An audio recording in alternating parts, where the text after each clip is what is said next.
He called his pregnant wife weak. By sunrise, her wedding ring was lying on his pillow, and she was gone. Cole Harrington ruled the Boston underworld with a quiet voice and blood on his hands. Men feared him. Politicians smiled for him. But inside his glass penthouse, the one woman who loved him was breaking in silence. Maya had spent months hiding doctor reports, unanswered calls, and a secret that could change everything. One cruel sentence at a crowded gala became the final wound. This is not just a story about a mafia boss losing his wife. It's about pride, control, regret, and the moment a powerful man realizes love cannot be commanded. The kingdom that broke her before the ring on the pillow, before the letter. Before Cole Harrington stood barefoot in the dark, with his whole life slipping through his fingers. There had been a city that bowed when he entered, and a wife who slowly learned how to disappear while standing right beside him. Boston belonged to Cole in ways no courthouse record would ever admit. By daylight, his name lived on charity plaques, hospital wings, construction permits, shipping contracts, and polished brass doors downtown. Harrington Logistics moved cargo through the harbor. Harrington Security protected luxury buildings, private clubs, campaign offices, and men who never wanted their names written down. Harrington Holdings owned restaurants, warehouses, parking structures, and enough quiet property to make half the city nervous. By night, his name moved differently. It passed from dock workers to bookies, from crooked inspectors to nightclub owners, from nervous councilmen to men with scars under expensive suits. People didn't say Cole ruled Boston. They said he kept Boston balanced. That was the polite version. The honest version was simpler. Cole Harrington decided who stayed rich, who stayed quiet, and who disappeared. He didn't look like a man born to violence. That was part of his danger. He wore black suits cut close to the body, white shirts without a wrinkle, and watches so expensive they didn't need to shine. His hair was dark, always controlled. His eyes were gray, patient, and unreadable. He spoke softly, and men leaned in, because missing one word from Cole could cost them everything. He rarely raised his hand. He rarely had to. A look from him could empty a room. A pause from him could ruin a deal. A single phone call made judges reconsider, unions cooperate, witnesses forget, and enemies remember they had families. But in the penthouse above Boston Harbor, where glass walls caught the morning light and turned the water silver, Maya Harrington had learned something no one else in the city understood. Cole Harrington could command every room in Boston, but he didn't know how to come home. He arrived late. He left early. Sometimes he kissed her forehead while reading messages on his phone. Sometimes he told her she looked beautiful, without looking long enough to know whether it was true. He paid for everything around her with the care of a man who believed provision was the highest form of love. The private driver, the security detail, the closet full of silk dresses. The chef who knew she liked basil in her tomato soup, the art on the walls, the charity board seats. The quiet doctor who came to the penthouse when she had a fever, the diamond ring big enough to catch the light from across a ballroom. Cole gave Maya a palace. Then he left her alone inside it. At first, Maya made excuses for him. He was tired. He was responsible for too many people. He carried danger on his shoulders. He had enemies. He had pressure. He had a mother who spoke about sacrifice as if it were a family religion. So Maya smiled when he missed dinner. She kept his food warm until midnight, then scraped it into the trash when he texted that he wouldn't be home. She wore the dresses Evelyn Harrington selected for her. She attended fundraisers where women kissed the air beside her cheek, and men lowered their voices when she passed. She sat beside Cole in public and tried to look like a wife who was loved in private. Some nights when Cole finally came home, Maya stayed awake just to hear the elevator open. She would lie still beneath the sheets, her hand resting against the empty space beside her, listening to the soft click of his shoes on marble.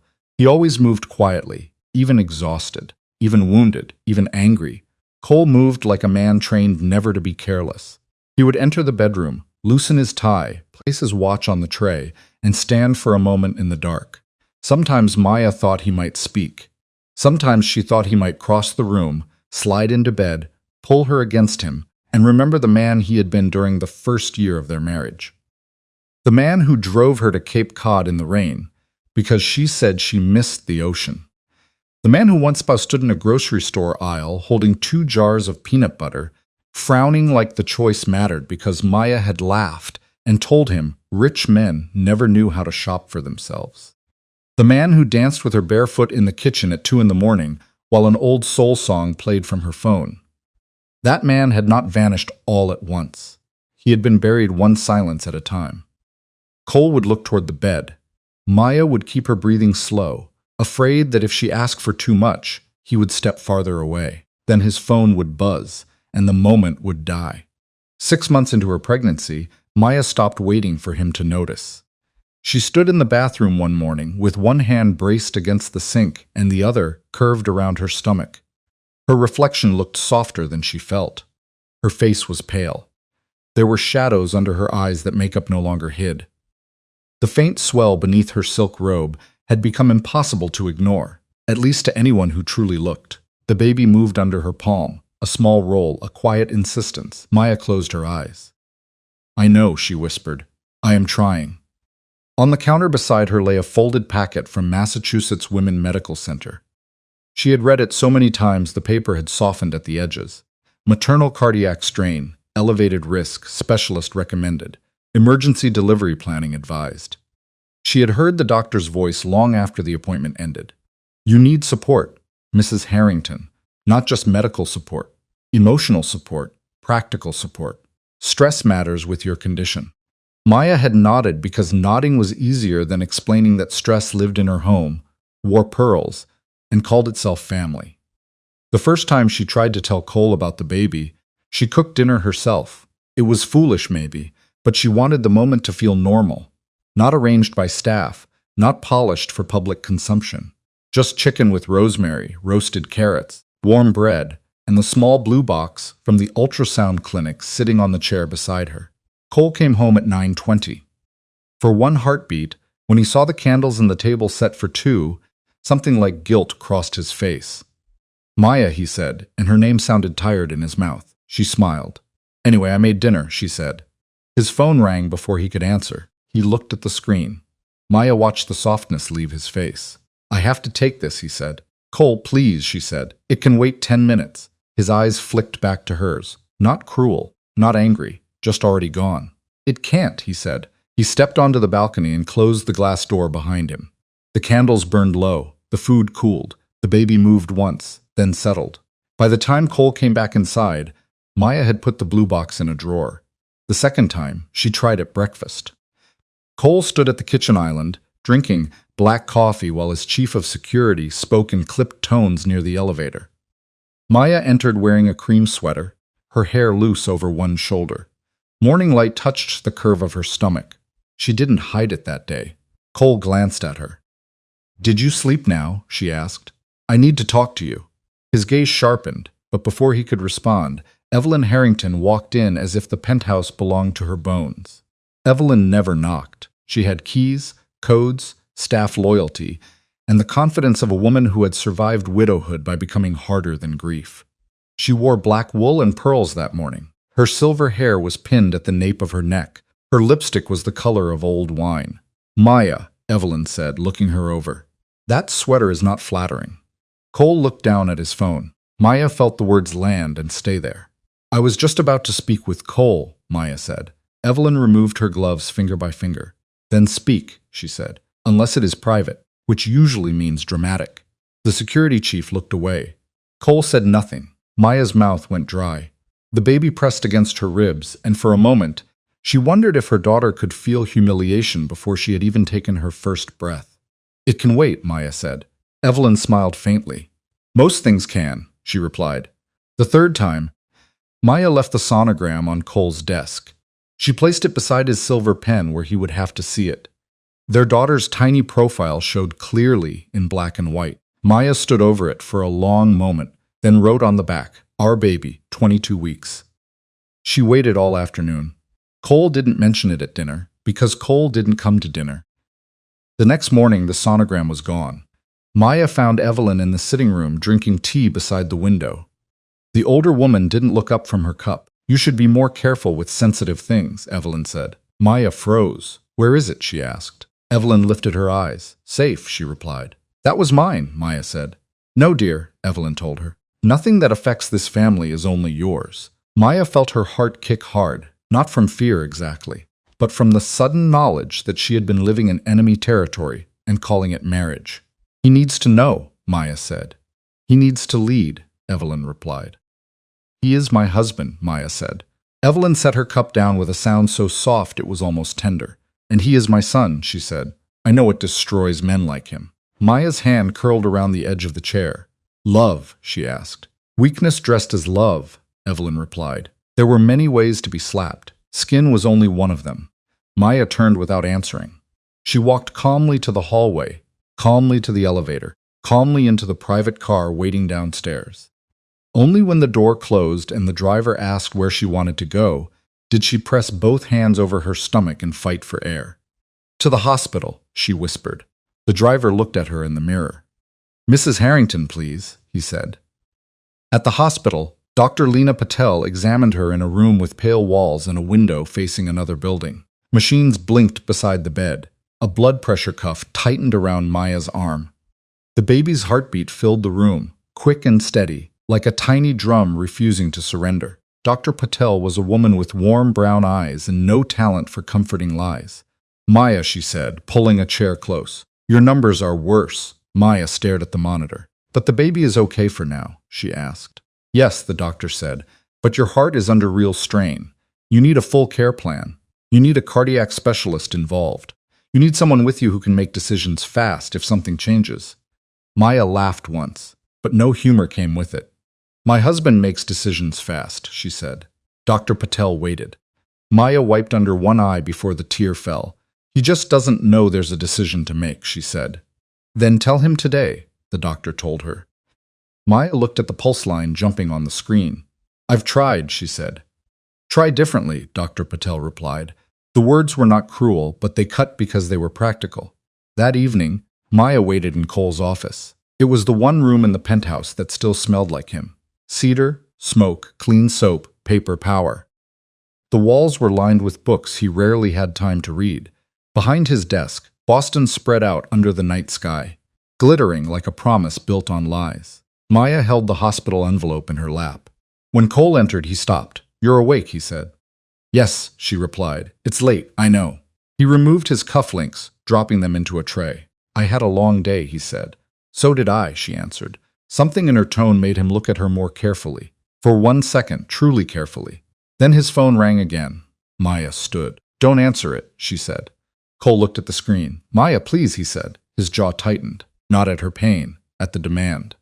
I have men waiting on this, he told her. And I have been waiting on you for months, she said.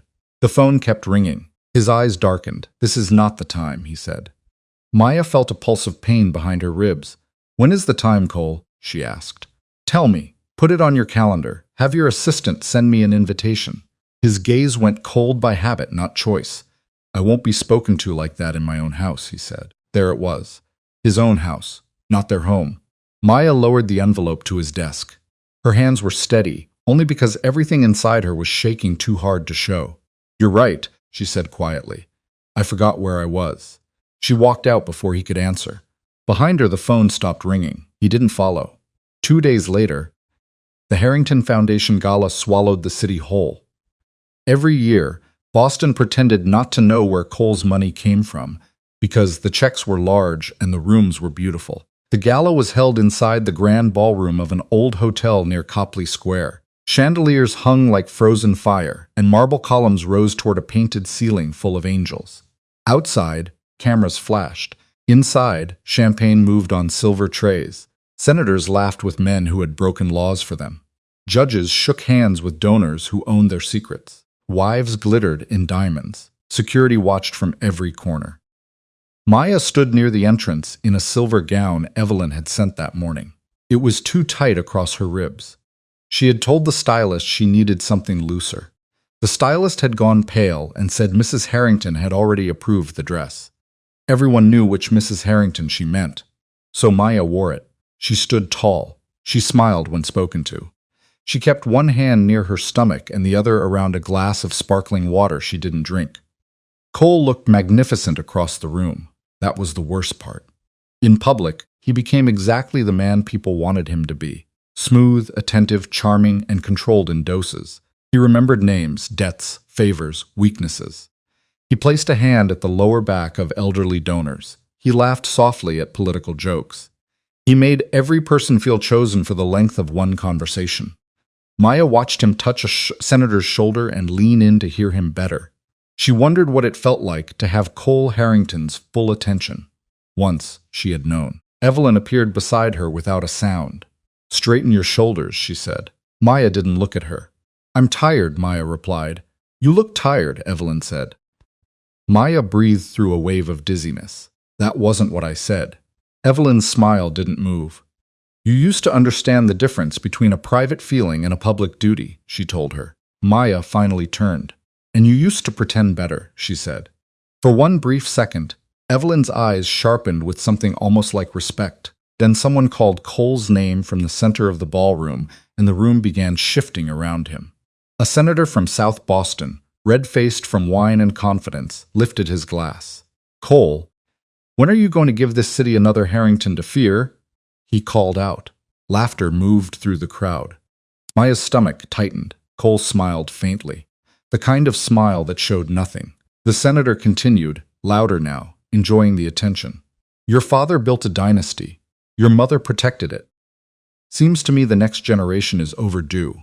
More laughter. Cole's gaze flicked toward Maya. Their eyes met for a heartbeat. She thought he knew.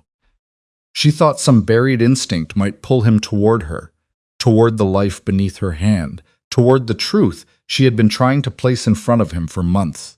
Then Evelyn stepped beside Cole, not touching him, not speaking, just standing close enough to remind him who had trained him. Cole lifted his glass. "My wife has many beautiful qualities," he said. The room quieted with interest. Maya's breath caught. "She is gentle, soft-hearted, more suited to kindness than conflict," he said. A few women smiled politely. Cole's voice remained smooth. "But the Harrington future requires strength. This life is not for the weak." The words didn't strike Maya loudly. They entered quietly, found every bruise already there, and pressed. The weak. Someone chuckled. Someone else looked down. Evelyn's face didn't change, but her satisfaction filled the space between chandeliers. Maya set her untouched glass on the nearest table. Her fingers didn't tremble. That surprised her. After all those months of shaking in bathrooms, crying in cars, swallowing words in hallways. Now that something inside her had finally broken, her body became calm. She turned and walked away. No scene, no raised voice, no hand over her mouth. Just the soft sound of silver fabric moving over marble as the wife of Cole Harrington left the ballroom while everyone pretended not to see. In the corridor, the music became muffled. The air cooled. Maya pressed one hand to the wall and waited for the dizziness to pass. Behind her, voices drifted through the open ballroom doors. Evelyn's voice came first. "You handled that well," she said. Cole's answer was lower. "She looked upset," he said. "She always looks upset," Evelyn replied. A pause. "I may have gone too far," Cole said. Maya closed her eyes. Evelyn laughed softly. "That is guilt speaking. Don't confuse guilt with truth. Women like Maya survive by making men feel responsible for their fragility." "She is my wife," Cole said. "Then stop letting her turn you into a servant," Evelyn replied. Silence followed. Maya waited. One word, she thought. One defense, one correction. One sign that he knew she was more than a fragile thing placed badly in his life. Cole said nothing, and in that nothing, Maya heard the end. She walked down the corridor, past a waiter carrying champagne, past a security guard who straightened when he saw her, past a mirror where she caught sight of herself and barely recognized the woman looking back. She didn't go to the coat check. She didn't ask for a car. She entered the ladies' room, locked herself in the farthest stall, and finally let one hand cover her mouth. The first sob hurt her chest. The baby moved, small and restless beneath the silver dress. Maya pulled in a breath and whispered into the quiet, "I'm sorry. I'm so sorry. Not to Cole, not to herself. To the little girl inside her who had already heard enough." When Maya returned to the penthouse just after midnight, she moved through it like a ghost who knew the floor plan. The staff had gone quiet. The guards were posted below. Cole wouldn't be home for hours. He would stay until every hand had been shaken, every photograph taken, every lie polished. Maya went first to the bedroom. She removed the silver gown and left it pooled on the floor. She put on black leggings, a loose sweater, and the warm coat she had bought years before Cole started dressing her through stylists and expectations. She wiped off her lipstick. She took the pins from her hair.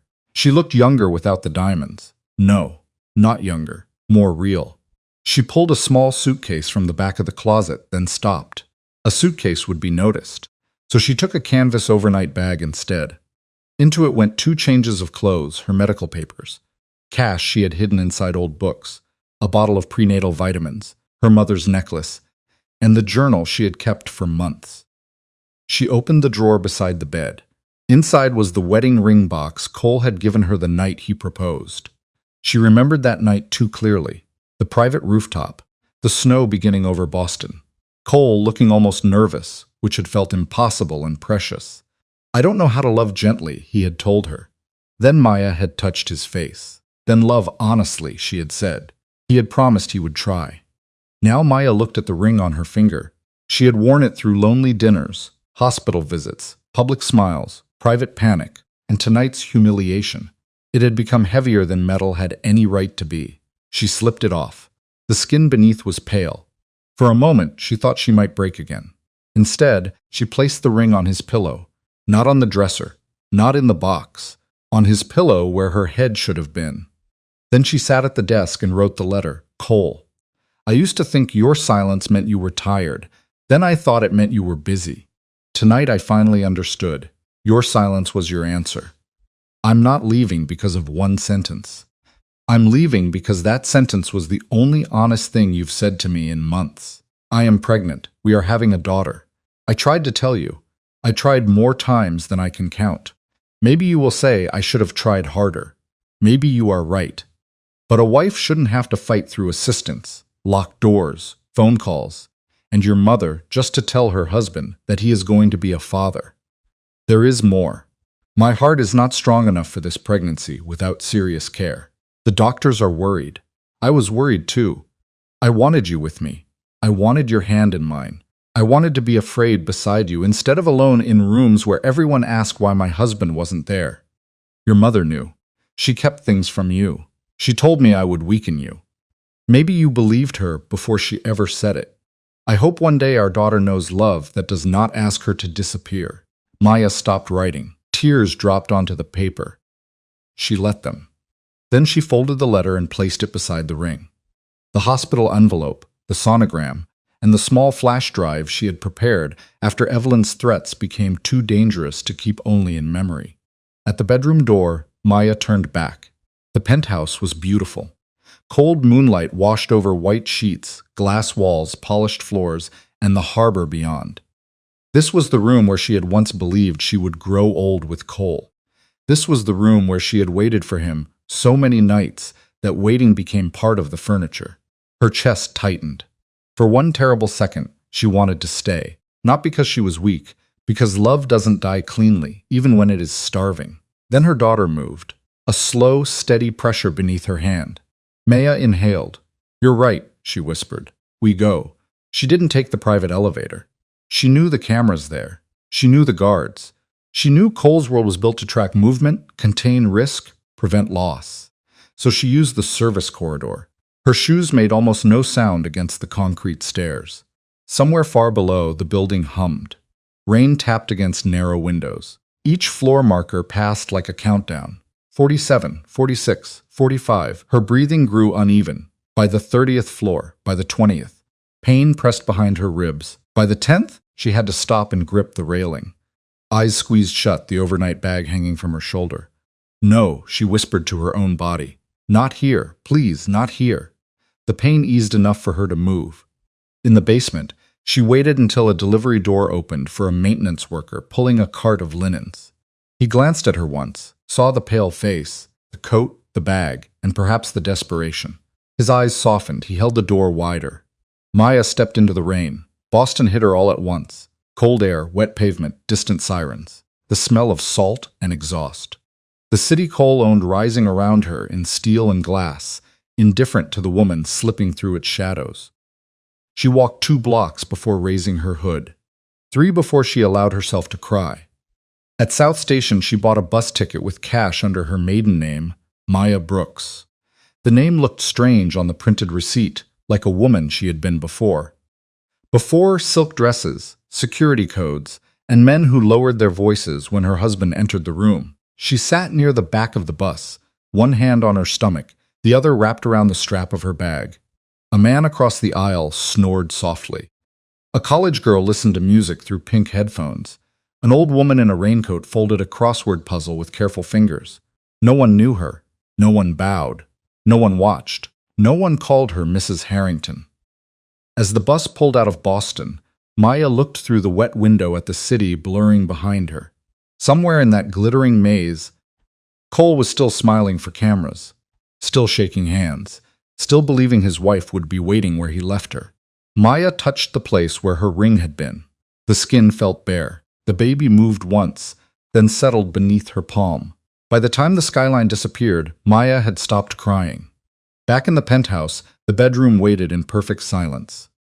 With a ring on a pillow, a letter beside it, and the truth laid out neatly for a man who had built an empire on knowing everything except the heart of the woman sleeping next to him. The truth destroys the king. The truth waited for Cole Harrington in a room too quiet for a man who had spent his life surrounded by noise. He came home just before 4 in the morning. Still wearing the black tuxedo from the gala, his bow tie loose around his neck, the scent of cigar smoke and expensive champagne clinging to him like another man's skin. The city behind the glass walls was beginning to pale at the edges. Boston Harbor moved under the moonlight, cold and dark, carrying ships in and secrets out. Cole stepped out of the private elevator with his phone in one hand and blood on his cuff. Not much. Just a smear near the wrist. A dock foreman had gotten brave after midnight. A warning had been needed. Cole had handled it himself because some messages landed better when delivered by the man in charge. He expected the penthouse to be asleep. He expected Maya to be in bed, turned away from his side, pretending not to care that he had come home late again. He expected the familiar ache in his chest when he saw her there and didn't know how to cross the distance. Instead, the bedroom door stood open. The bed was untouched on her side. Her robe was gone from the chair. Her slippers were gone from the floor. Cole stopped in the doorway. Something inside him went still. He didn't call her name right away. Men like Cole didn't panic first. They assessed. They listened. They measured the room against what should have been there. One dresser drawer sat half open. The faint scent of Maya's vanilla lotion lingered near the bathroom. The silver gown from the gala lay on the floor like shed skin, and on her pillow, placed with terrible care, was her wedding ring. Cole stared at it. For several seconds, the city, the empire, the blood on his cuff, the men waiting for orders, all of it fell away. He crossed the room slowly. The ring caught the low light from the harbor and flashed once, as if recognizing him before he recognized the damage. Beside it lay a folded letter, a black and white photograph, a thick hospital envelope, and a flash drive with a strip of white tape across it. "Listen before you blame me." Cole picked up the photograph first. At a glance, it meant nothing. Then his mind adjusted. A sonogram, a tiny face, a curved spine, a fragile shape floating in darkness. On the back in Maya's handwriting were 6 words. "Our daughter, 24 weeks. I tried." Cole's knees almost failed him. He sat on the edge of the bed because standing no longer seemed possible. The photograph shook between his fingers. Not from fear. Not exactly. From the violent collision of a truth he should have known and a life he had failed to see. A daughter. Maya was carrying his daughter. No, not was. Is. His eyes snapped to the letter. He opened it with hands that had never trembled over ledgers, guns, contracts, or bodies. "Cole, I used to think your silence meant you were tired. Then I thought it meant you were busy.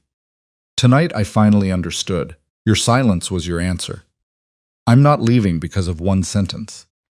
I'm leaving because that sentence was the only honest thing you've said to me in months." His throat tightened. He read on.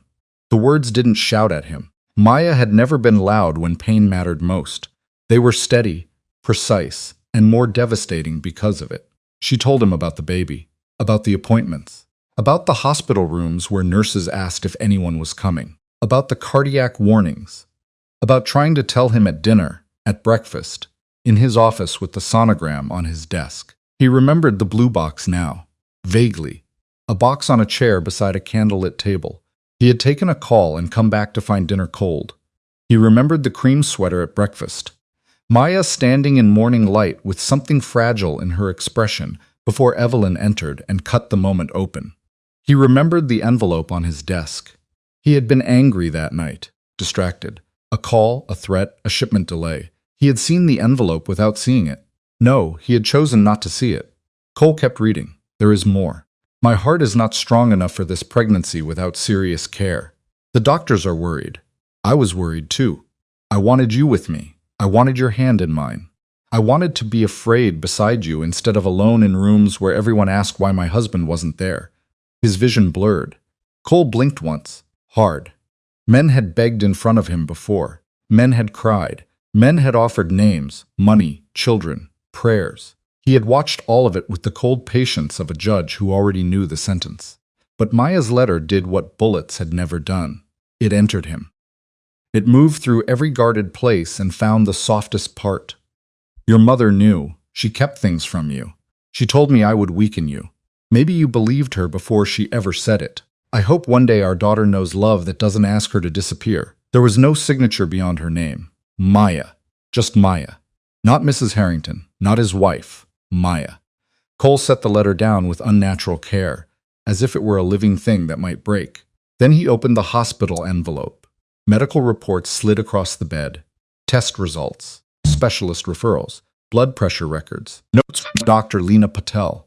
Words circled in red. Maternal cardiac strain. High-risk delivery. Immediate support recommended. Stress reduction urgent. Emergency plan advised. Cole read every page. Then he read them again. On the third page, a line seemed to rise from the paper and press itself into his chest. Patient reports limited spousal involvement due to occupational demands. Limited spousal involvement. That was what they called it in clean medical language. Not abandonment, not loneliness. Not a woman sitting in a hospital room pretending her husband was busy because saying he was absent would make it real. Cole stood so abruptly, the papers scattered onto the floor. He called Maya. The phone rang once, then went to voicemail. Her voice filled the room. Hi, it's Maya. Leave a message and I'll call you back when I can. That voice. Warm, quiet, ordinary. Cole had ignored that voice too many times to count. He called again. Voicemail again. Voicemail. His hand tightened around the phone until the glass creaked. He wanted to leave a message. He wanted to say her name. He wanted to command, plead, threaten the universe itself. Nothing came out because every sentence he knew belonged to the man who had driven her away. Come home. Too selfish. I'm sorry. Too small. I love you. Too late. Cole lowered the phone. The flash drive still waited on the pillow. Listen before you blame me. He crossed to his desk, plugged it into the computer, and stood over the screen as the file loaded. Static hissed. Then Evelyn Harrington's voice emerged from the speakers. Calm, elegant, familiar. Maya, women like you ruin men like my son. Cole didn't move. Maya's voice followed, faint but clear. I'm pregnant, Evelyn. He needs to know. He needs to lead. He is my husband, and he is my son, Evelyn said. I know what destroys men like him. A pause. The soft click of china. Maya's breathing was uneven. You hid the sonogram, she said. I protected him from distraction, Evelyn replied. Our baby is not a distraction, Maya said. To you, perhaps not. To Cole, everything that softens his judgment is a threat. Cole gripped the edge of the desk. The wood groaned under his hands. Evelyn continued. You think carrying his child gives you power. It does not. It gives his enemies leverage. It gives you a reason to pull him out of rooms where decisions must be made. It gives him guilt. And guilt makes men careless. Maya's voice cracked. I could die, she said. There was silence on the recording. Then Evelyn said very softly, Then I suggest you make peace with God before making demands of my son. Cole ripped the flash drive from the computer so hard the port snapped. The room went dead quiet. For one moment, he didn't breathe. The rage rose too fast, too clean, too familiar. He could see the path of it. He knew exactly where it wanted to go. Men had died for less. Men had vanished for less. If anyone else had spoken those words to Maya, Cole would already have had a gun in his hand and a destination in mind. But this was his mother. The woman who raised him after his father was buried in a closed casket. The woman who taught him how to read lies in men's eyes. The woman who kissed his forehead at 9 years old and told him that crying made predators hungry. The woman who had turned his marriage into a battlefield and called it protection. Cole walked into the bathroom and gripped the marble sink. His reflection looked back at him. The tuxedo, the bruised knuckles, the blood on his cuff, the face Boston feared. For the first time in his life, Cole looked at himself and saw the monster Maya had been running from. He tore the cufflinks from his sleeves and threw them into the mirror. Glass cracked outward from the impact. Not enough. Nothing would be enough. He left the penthouse before sunrise. Evelyn Harrington lived in Beacon Hill in a brick mansion older than most of the city's sins. Ivy climbed the walls. Gas lamps glowed near the black front door. Inside, everything smelled of polished wood, old money, and roses cut before they had fully bloomed. The staff saw Cole and stepped aside without a word. He found Evelyn in the breakfast room. She was dressed already, of course. Black silk blouse, pearls, hair pinned smooth, a cup of tea cooling beside her hand. She looked like a woman waiting for news she already owned. "You found her little performance," Evelyn said. Cole placed the sonogram on the table. It lay between them like evidence in a trial. "You knew," he said. Evelyn looked down at the image. A flicker passed across her face so fast another man might have missed it. Cole wasn't another man. "I knew she was becoming unstable," Evelyn said. Cole's voice came out low. "You knew she was pregnant." Evelyn lifted her cup but didn't drink. "I knew she intended to use a child to bend your judgment," she said. "That is my child, and this is your family," Cole told her. He leaned forward, palms flat on the table. "No, this is your altar, and you have been feeding everyone I love into it for years." Evelyn's mouth tightened. "You sound like your father when he forgot what mercy cost him," she said. "My father died because men he trusted betrayed him," Cole answered. "My husband died because he hesitated," Evelyn replied. Cole looked at her, and something old inside him cracked. There it was. The story she had carved into him since childhood. His father had loved too much. His father had trusted too deeply. His father had softened, and softness had invited death. Evelyn had built Cole from that warning. But now, with Maya's sonogram on the table, he wondered how much of his life had been shaped by grief twisted into doctrine. "You made me afraid of loving my wife," he said. "I made you strong enough to survive," Evelyn answered. "You made me empty," he told her. Evelyn stood. The chair scraped against the floor. "Don't confuse heartbreak with clarity. She left you in the night. She took your child and ran. That is betrayal." Cole's eyes hardened. "She left because I gave her no safe way to stay," he said. "That is her version," Evelyn told him. "I read her journal," Cole said. Evelyn went still. Cole saw it again, that tiny fracture in her control. He reached into his coat and placed Maya's journal on the table, but kept his hand on top of it. She wrote about the appointments, the pain, the night she waited, the sonogram you stole, the fear you taught her to swallow. Evelyn's face became ice. "You would take the word of a frightened girl over your mother?" she asked. Cole looked at the woman who had once been the center of his entire world. "Yes," he said. The word was quiet. It ended something. Evelyn's eyes shone, but no tears fell. Tears would have required surrender. "You will regret this," she said. "I already regret everything I let you touch," Cole told her. Cole took out his phone and called his attorney. Evelyn watched him, her chin lifted. "Daniel," Cole said when the call connected. "Effective immediately. Remove Evelyn Harrington from all foundation authority, all trust access, all estate voting rights, and all security clearance tied to my properties." Evelyn's hand tightened around the back of her chair. Cole continued. "No delays, no courtesy calls. Send the documents within the hour." He ended the call. Then he called Frank Doyle, his head of security. "My mother is no longer authorized at the penthouse, the docks, the club, or any Harrington office. Anyone who lets her in answers to me." Evelyn laughed once. It was a hard little sound. "You are burning your own house because a woman cried," she said. Cole put his phone away. "No. I am opening the windows because I finally smelled the smoke." For the first time Cole could remember, Evelyn looked at him as if she didn't know who stood before her. He picked up the sonogram, the journal, the medical papers. Then he turned to leave. At the doorway, Evelyn's voice followed him. "If you chase her, the city will see weakness." Cole stopped but didn't turn. "Let it look closely," he said. By 8 in the morning, Boston already knew something was wrong. Cole's closest men gathered at Harrington Security's private office near the harbor. The room had no windows, one steel door, and a conference table where decisions had been made that never reached public record. Grant Walsh stood at the far end, arms crossed. Grant had been with Cole for 12 years.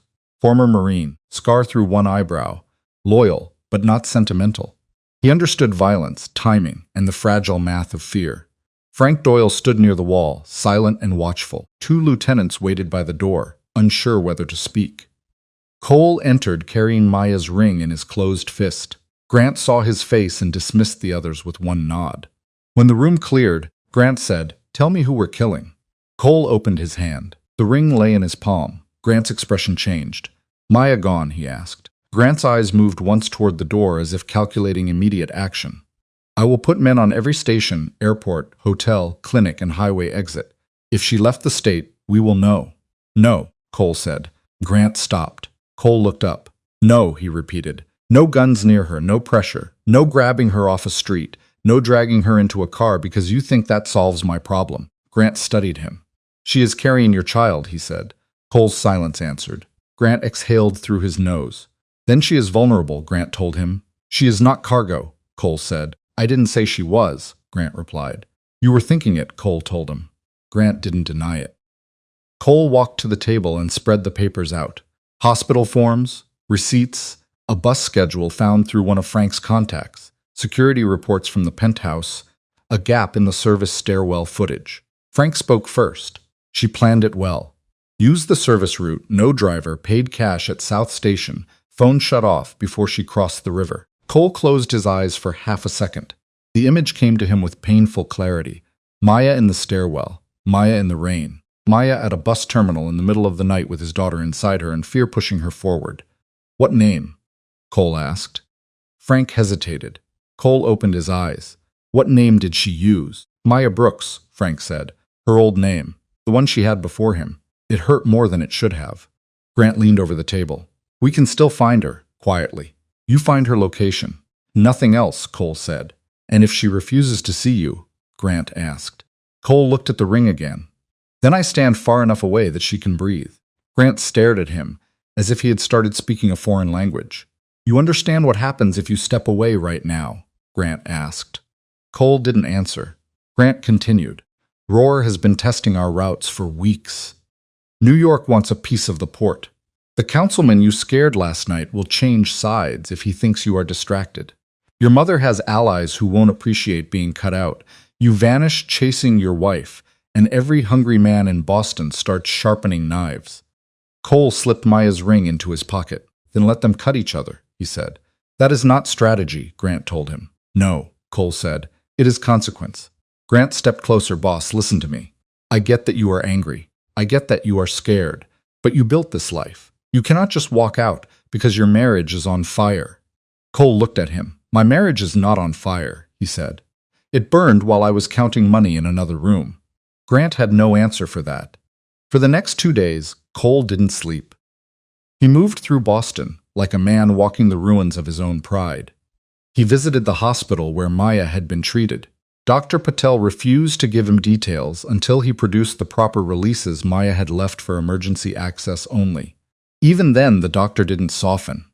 "She needed you months ago, Mr. Harrington," she said. Cole stood across from her desk, unshaven, coat wrinkled, eyes hollow. "I know," he said. Dr. Patel's mouth pressed tight. "Do you?" she asked. "Because women like Maya often apologize while they are bleeding. They minimize pain because someone has taught them their pain is inconvenient." Cole absorbed the blow because he deserved it. "How dangerous is it?" he asked. Dr. Patel folded her hands. "Very. If she goes into labor without a cardiac team nearby, she could die. The baby could also be at risk. Stress, exhaustion, poor monitoring. Any of it could push her into crisis." Cole gripped the back of a chair. "Tell me what she needs," he said. "She needs safety, medical care, stability," Dr. Patel told him. "And she needs the right to decide who stands beside her." Again, the same lesson. Not money, not force, not command, permission. Cole left the hospital with a list of specialists and a fear so large it seemed to alter the air around him. The search narrowed through small traces. A pharmacy outside Portsmouth where Maya bought prenatal vitamins. A roadside clinic that had requested her records under her maiden name. A motel clerk who remembered a pale pregnant woman paying cash and asking which buses went north. A diner receipt from a town near the Maine coast. Haven Point. Population small enough for strangers to be noticed. Far enough from Boston to feel like escape. Close enough to Portland for a hospital if something went wrong.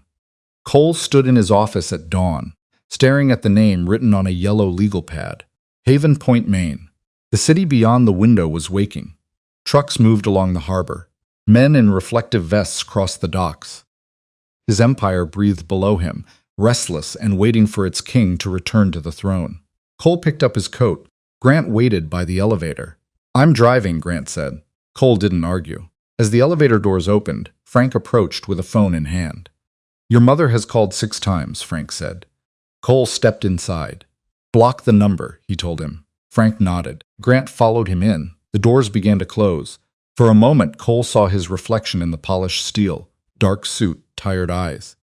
A man who had lost the right to ask for trust and was going anyway, because doing nothing would be another kind of cruelty. He reached into his pocket and touched Maya's ring. Then the doors closed, and Boston's most feared man descended from his tower, not as a king hunting what belonged to him, but as a husband searching for the woman he had taught to run. The road out of Boston didn't forgive him. Cole sat in the passenger seat while Grant drove north through the gray morning past warehouses, toll signs, frozen marshes, and gas stations waking under fluorescent lights. The farther they moved from the city, the quieter Cole became. His phone stayed face down on his thigh. Every few minutes it buzzed with calls from men who needed orders, men who smelled weakness, men who had spent years mistaking his attention for oxygen. He didn't answer. Maya had left through a service stairwell with a failing heart and his daughter inside her. Everything else could rot for a while. Grant kept both hands on the wheel, eyes forward. "You want me to call ahead?" he asked. "No," Cole said. "You know walking into a small town like this without preparation is stupid," Grant told him. Cole looked out the window. "I prepared for everything except being the reason my wife ran." Grant's jaw shifted, but he said nothing. Maine appeared slowly. The highway thinned. The buildings dropped lower. Trees crowded the shoulders of the road, dark and wet under a sky the color of steel. By the time they reached Haven Point, fog had rolled in from the Atlantic and wrapped itself around the town like a secret. Haven Point didn't look like a place built to hide a Harrington. It looked too honest. A main street sloped toward the harbor, lined with clapboard storefronts. A hardware store, a post office, a tiny library with white trim, and a diner with yellow light glowing through steamed windows. Fishing boats rocked in the water below. Wind moved through old flags on porches. Gulls screamed over the docks. Every car seemed known. Every curtain seemed capable of moving. Grant slowed the SUV near the town square. A man in a knit cap paused with a toolbox in one hand and stared. A woman walking a brown dog stopped, pretending not to stare after 3 seconds. An old fisherman seated on a bench looked at the black SUV, then at Cole's suit, then spat into a paper cup. Grant gave a humorless laugh. "Subtle," he said. Cole didn't respond. His gaze had fixed on a small clinic across from the pharmacy. White siding, blue door, a wooden sign that read Haven Point Family Care. There was a ramp by the entrance and a row of faded planters along the porch. A woman came out slowly, one hand on the railing, the other resting low on her stomach. Cole stopped breathing. Maya. She wore a loose gray sweater, black leggings, and a cream scarf wrapped around her neck. Her hair was pulled back carelessly, not styled, not polished, not arranged for anyone's approval. She looked thinner, paler, more tired than he had ever allowed himself to see. The wind lifted a few strands of hair across her face, and she tucked them behind her ear with a familiar motion that hurt more than it should have. She was real. She was alive. She was 10 yards away.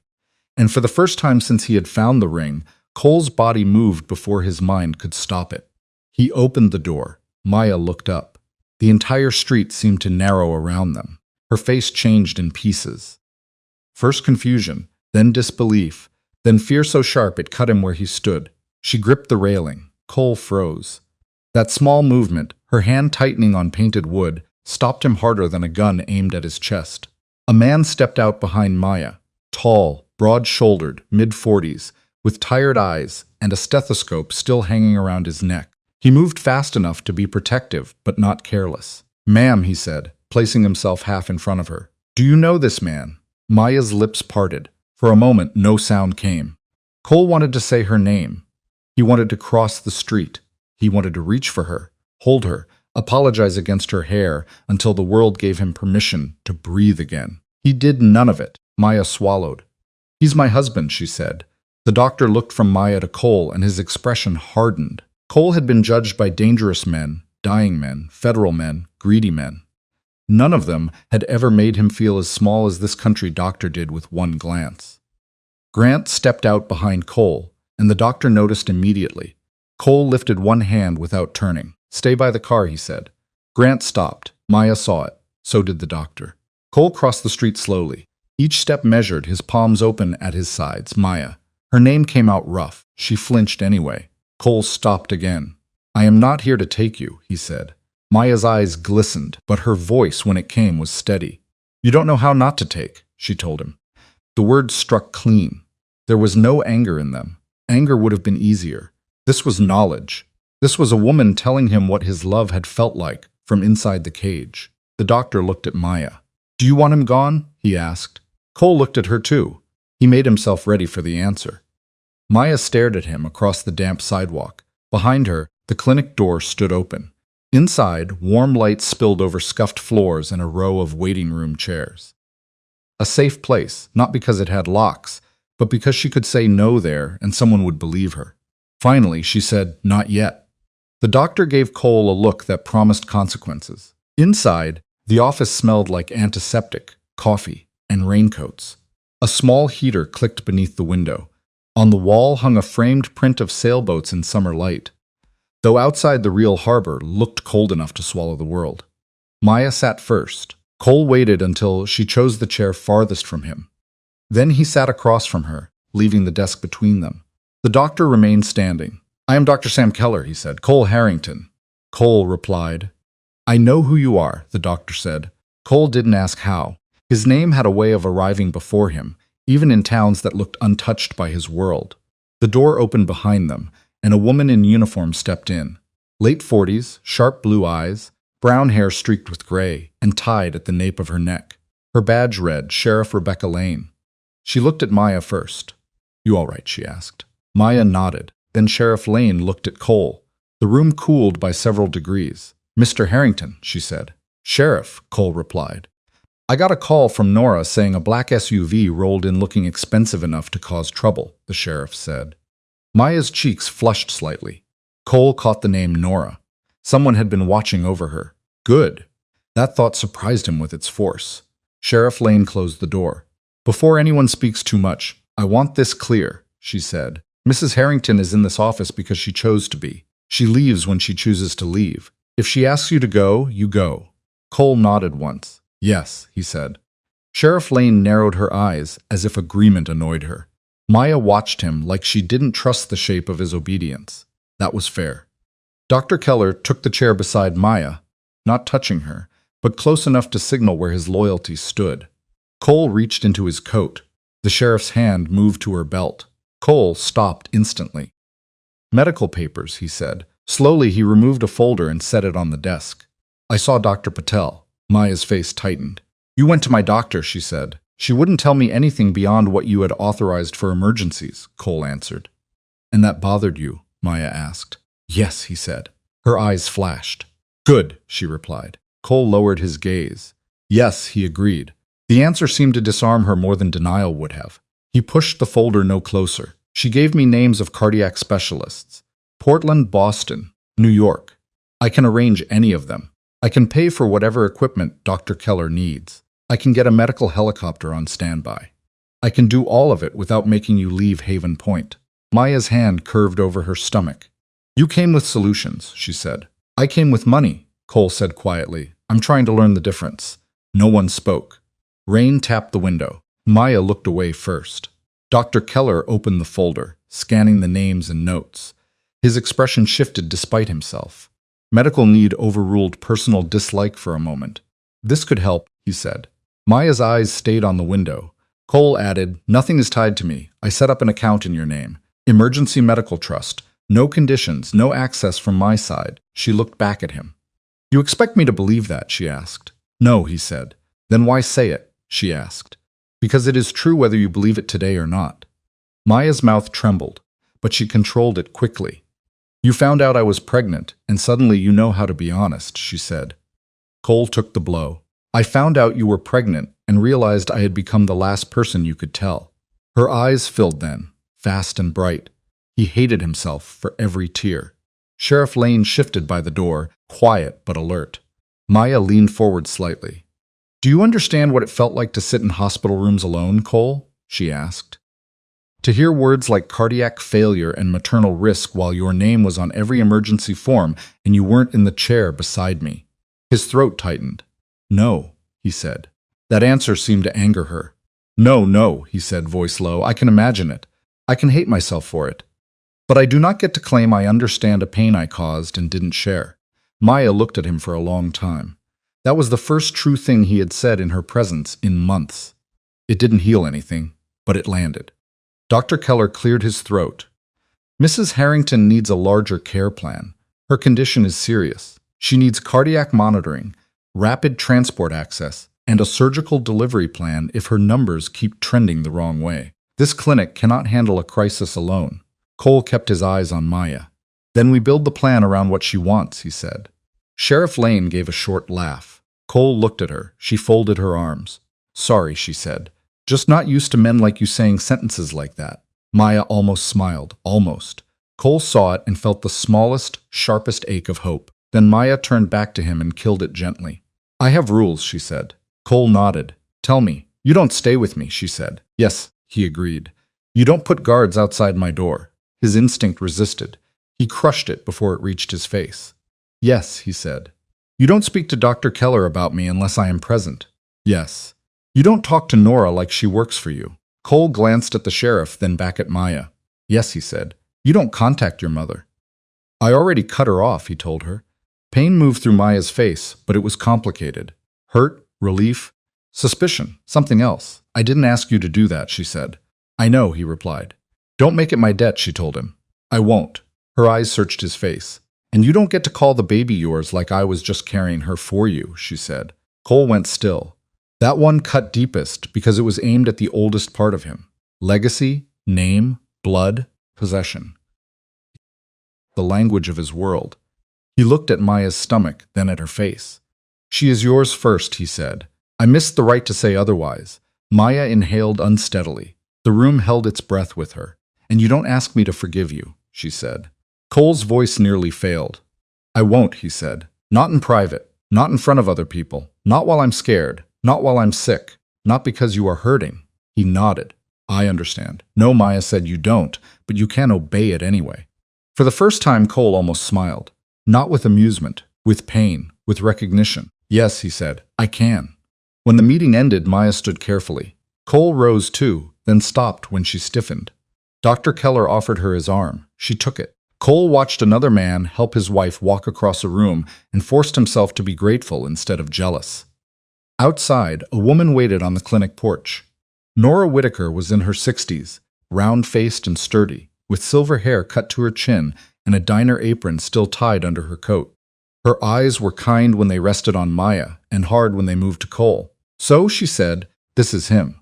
Maya sighed softly. Nora, what I'm looking at, Maya started. Cole stepped down from the porch, giving them space.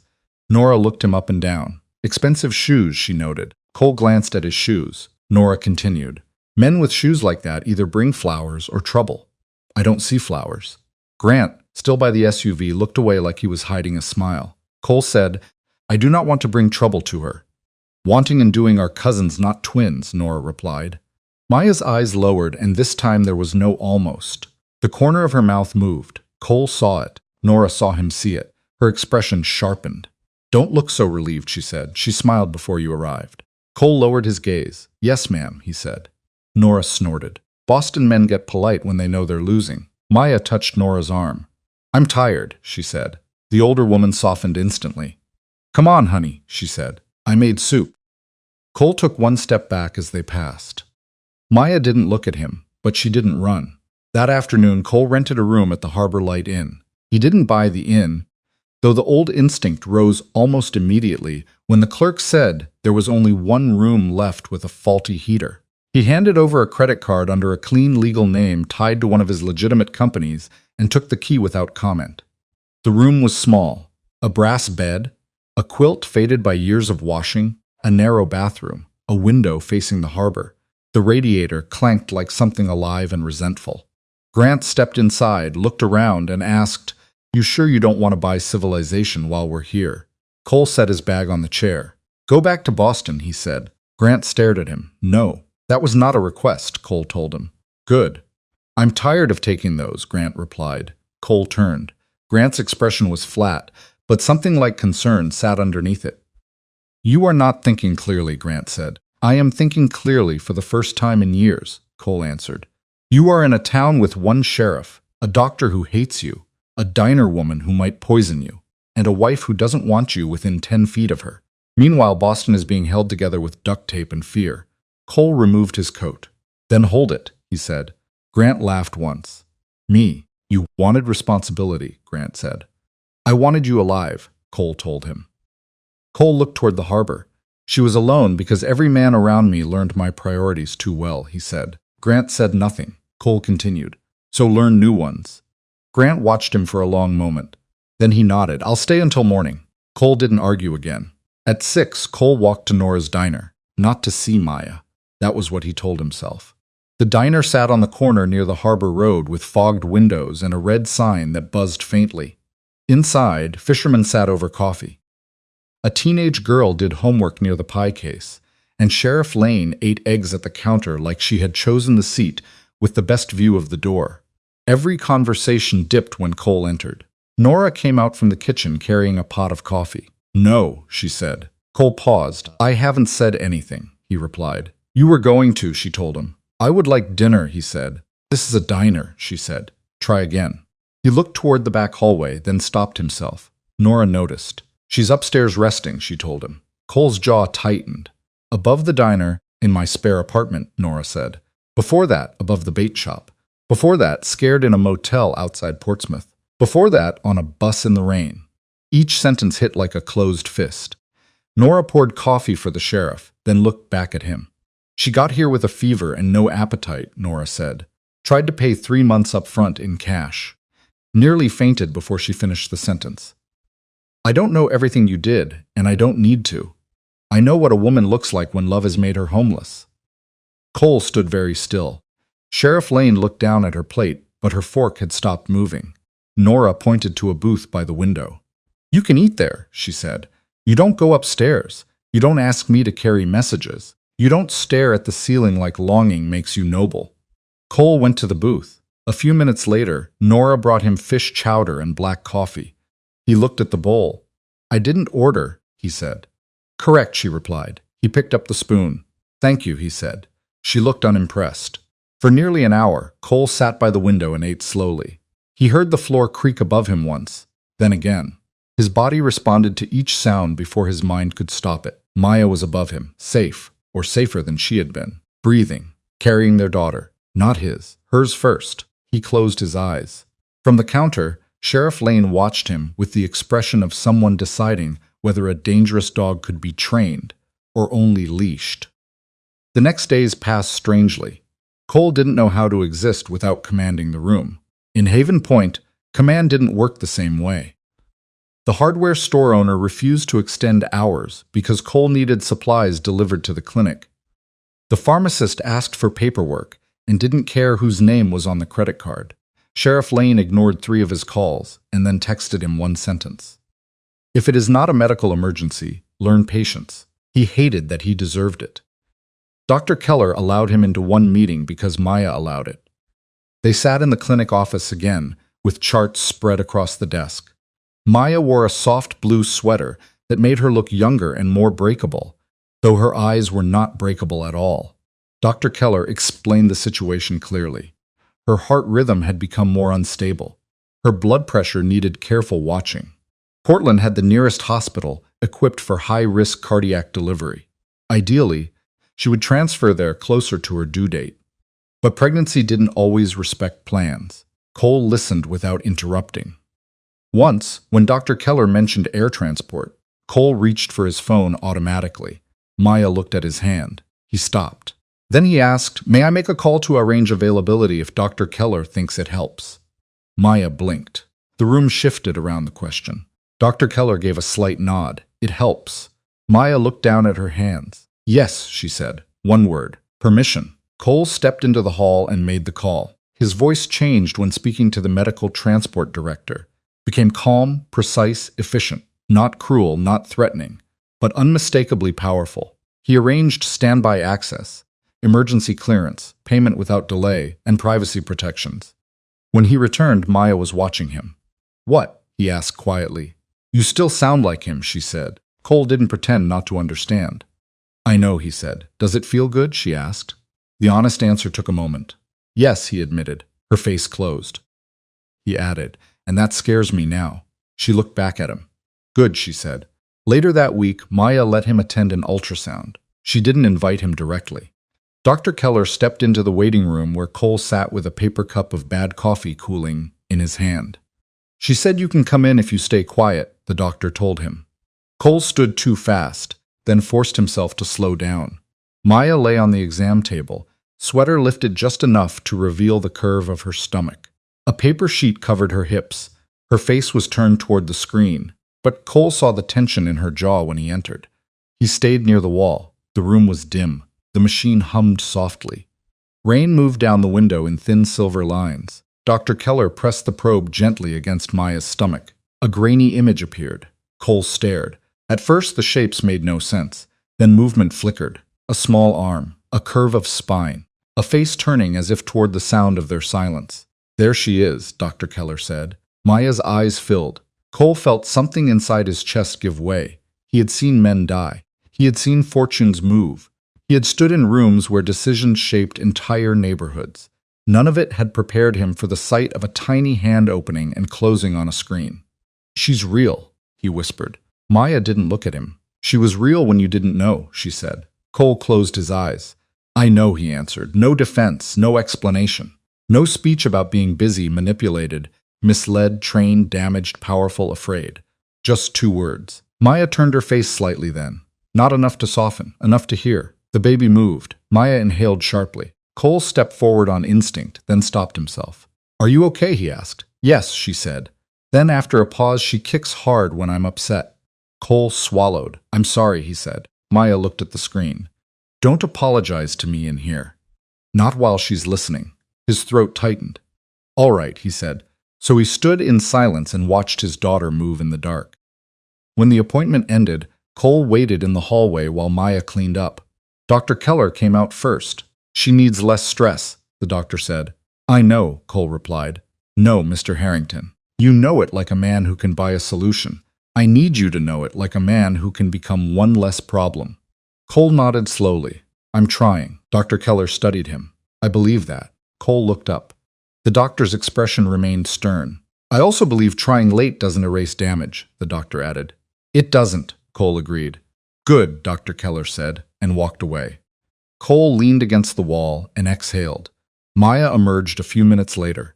They walked outside together because the clinic was small and there was only one exit. The wind had calmed. The harbor lay under a low gray sky. Somewhere nearby, a bell rang from a buoy in the water. Maya stopped at the bottom of the ramp. Cole stopped too, leaving space. She looked at the street, not at him. "I used to imagine telling you," she said. His chest tightened. "About the baby?" he asked. She nodded. "I had versions of it. Stupid ones. Sweet ones. I thought maybe I'd put baby shoes in your desk drawer. Or maybe I'd tell you at dinner and you'd go quiet first because that's what you do. Then you'd smile. Not the public smile. The real one." Cole could see it. The life he had missed. The room. The candlelight. The blue box. Her hope sitting there with the meal he let grow cold. Maya continued. "Then it became less about surprising you and more about finding a moment when you wouldn't be angry that I needed one."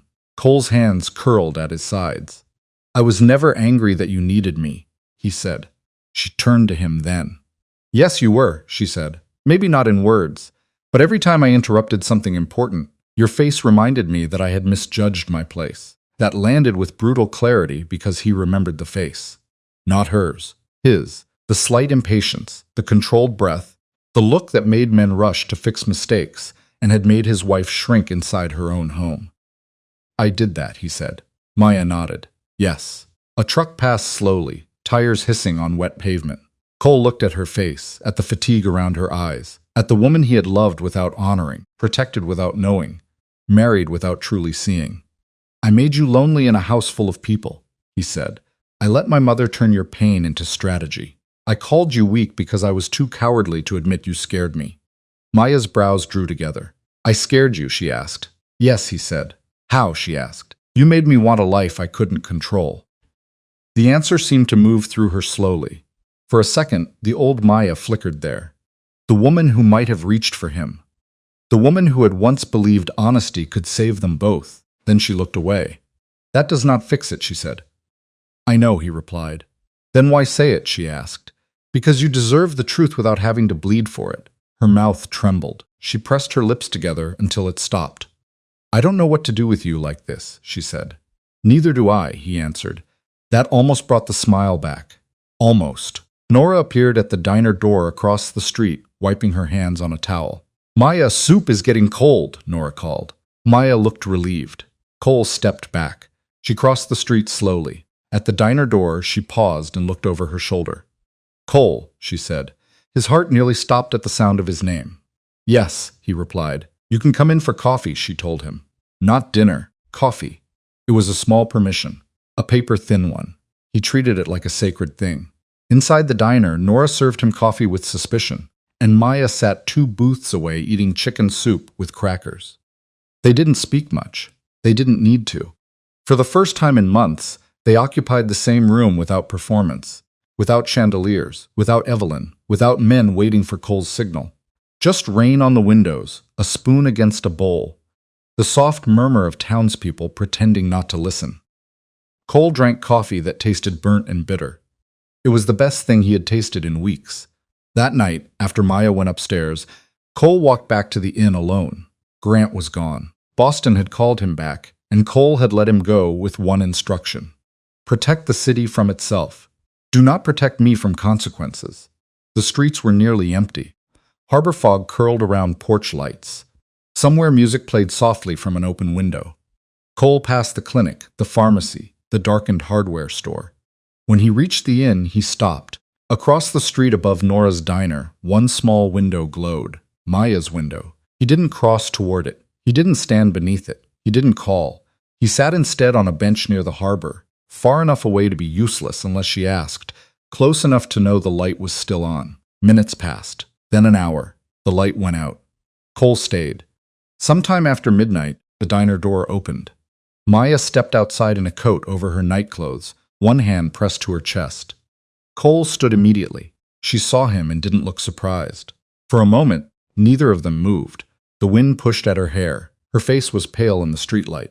"Are you in pain?" he asked. "Yes," she said.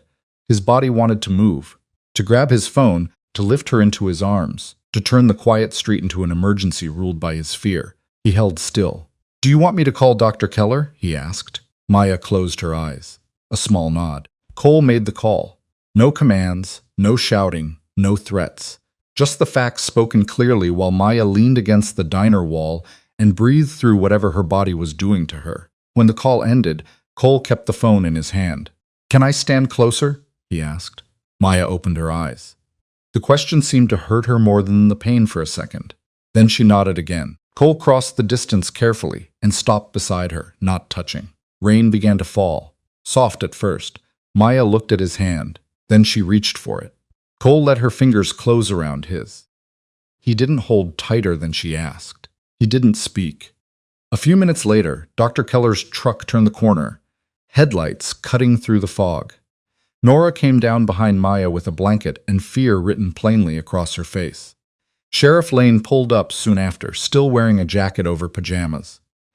Haven Point gathered around Maya without asking what she was worth.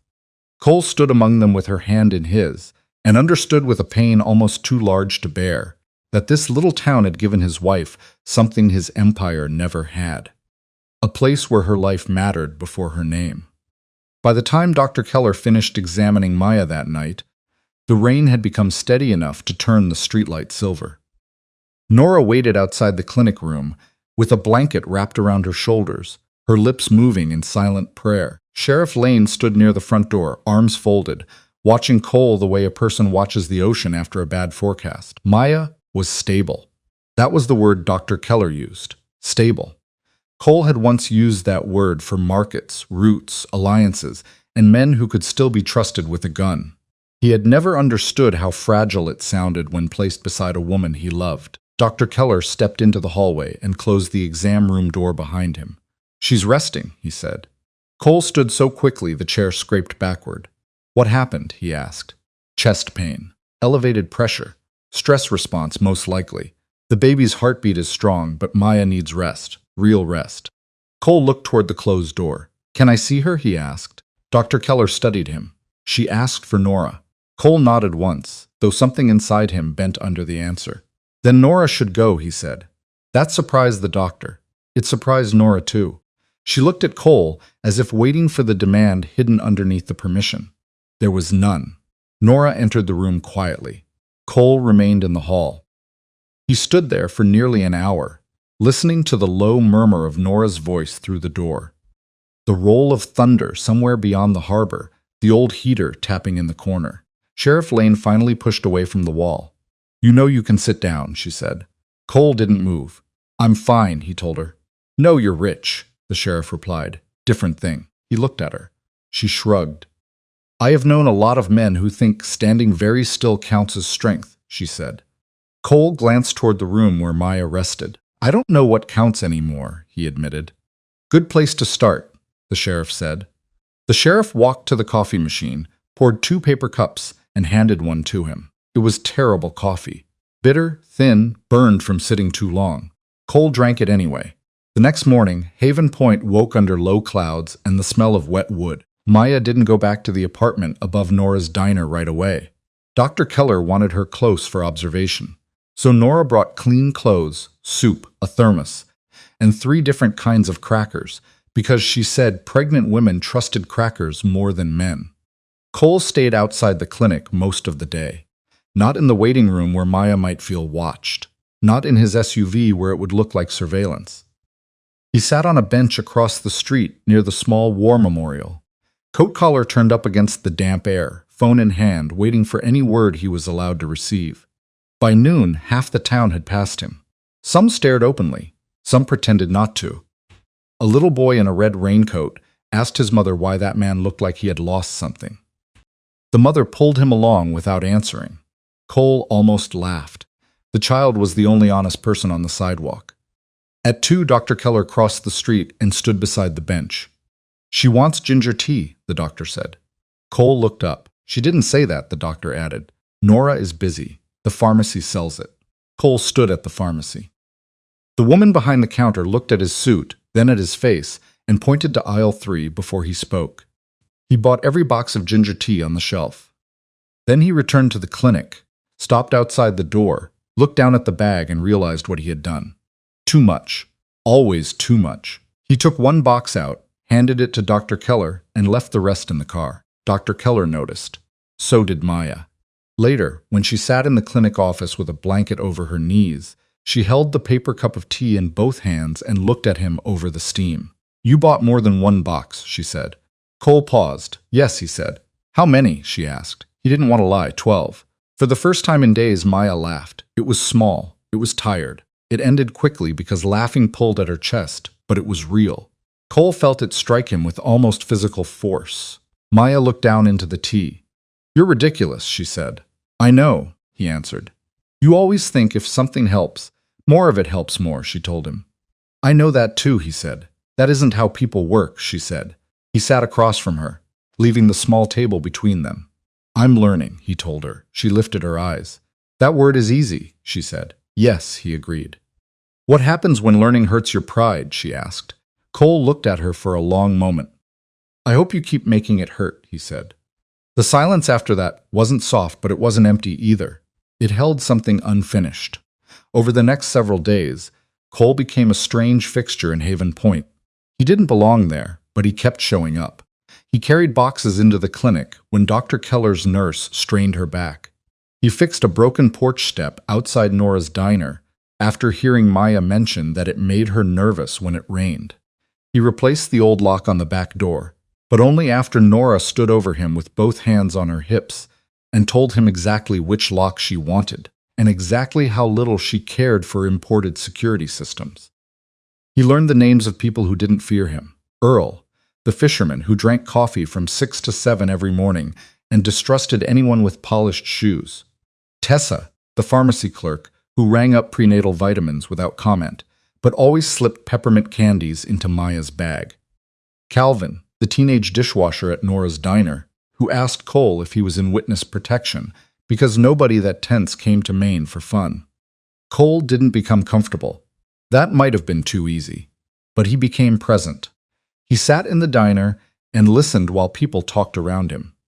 He stopped reaching for his phone every time it buzzed. He stopped offering money before people asked for help. He stopped standing whenever Maya entered a room because she told him it made her feel like an event. One afternoon, she came downstairs from Nora's apartment wearing a soft green sweater, her hair loose, one hand at her back. Cole stood halfway from the booth out of reflex. Maya stopped on the stairs. Cole froze. Then slowly, carefully, he sat back down. Nora, from behind the counter, said, "Well, look at that. The man can be trained." Maya hid a smile. Cole looked down at his coffee. Apparently, but Boston didn't stay quiet simply because Cole had. The first warning came from Grant. Cole answered on the third buzz while standing outside the clinic under a gray sky. "Talk," Cole said. Grant's voice was low. Roar moved on 2 of our north side accounts. Cole watched a gull circle over the harbor. "Let him," Cole said. A pause. "Let him?" Grant asked. "I said what I said," Cole replied. "Cole, he's testing you," Grant told him. "He is testing an empire I am dismantling," Cole answered. "You haven't dismantled it yet," Grant said. Cole turned away from the clinic windows. "Then move faster," Cole told him. Grant swore under his breath. "You think the men understand this? You think they believe you just woke up one day and found religion in a fishing town? No, they think she has you controlled." Cole's eyes sharpened. "Do not call my wife she has a problem." Grant went silent. Cole heard himself then. The old command in his tone, the instinctive threat. He closed his eyes. When he spoke again, his voice was lower. "What did Roar take?" he asked. 2 laundering fronts and a warehouse route," Grant said. "No bodies yet. No retaliation." "Cole," Grant started. "No retaliation unless civilians are at risk," Cole said. "That is not how this world reads restraint," Grant told him. "I don't care how this world reads anymore," Cole replied. Grant's breath came hard through the line. "Evelyn is meeting people," he said. Cole's hand tightened around the phone. "Who?" he asked. "Old families," Grant said. "Men who were loyal to your father before they were loyal to you. She is telling them you have abandoned the city for a woman who ran from your name." Cole looked through the clinic window.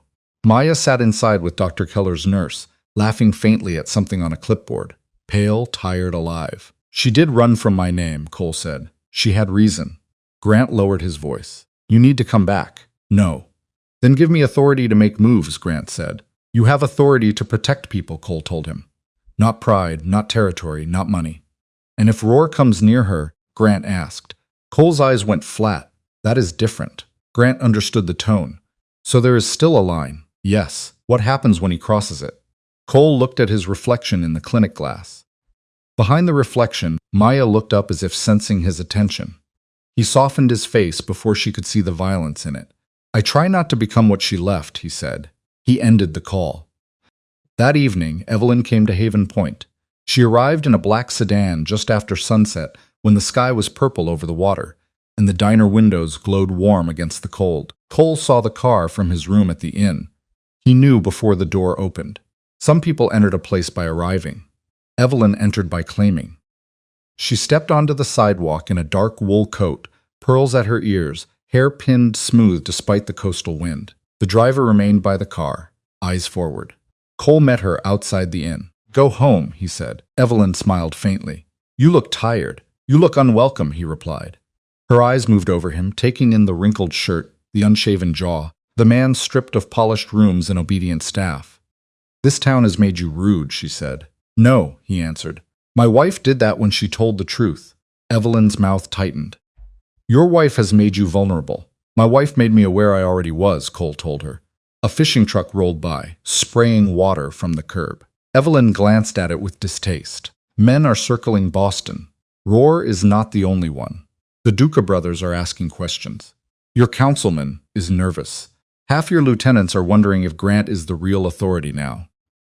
You are letting a kingdom bleed because a frightened girl couldn't tolerate discomfort. Cole stepped close enough for his shadow to cover her. Do not speak about Maya that way, he said. Evelyn lifted her chin. There he is, she said. Cole understood then. She wanted him angry. She wanted the old reflex. She wanted proof that the man she made still existed and could be summoned. He stepped back. Evelyn's eyes narrowed. Interesting, she said. You came all this way to provoke me, he told her. I came to save what your father built, she said. My father built a cage, and you locked me inside it. He built survival, she answered. He built fear, Cole said. You worshipped it after he died. For the first time, real anger cracked her face. You know nothing about what I survived, she told him. Cole's voice softened, and that seemed to wound her more. You're right, I was a child. But Maya is not responsible for what grief did to you. Evelyn looked toward the diner. Through the window, Maya sat at a corner table with Nora. She wore a loose sweater and had a bowl of soup in front of her. One hand rested on her stomach. Evelyn's gaze stayed there too long. Cole moved slightly, blocking her view.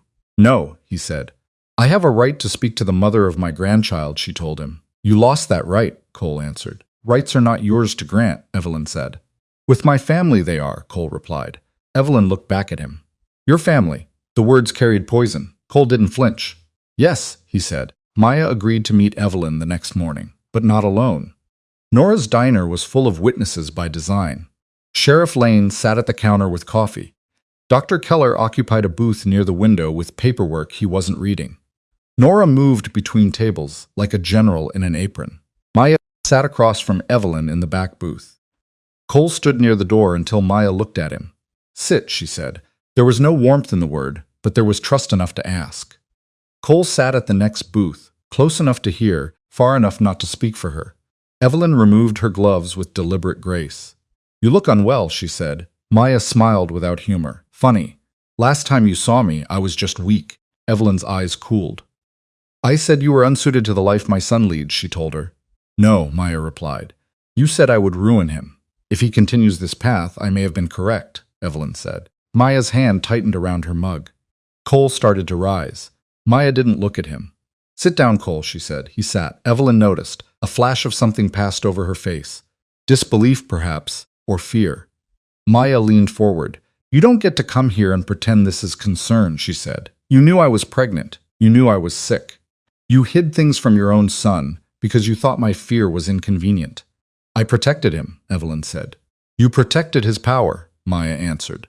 They are the same in our world, Evelyn told her. Then your world is sick, Maya said.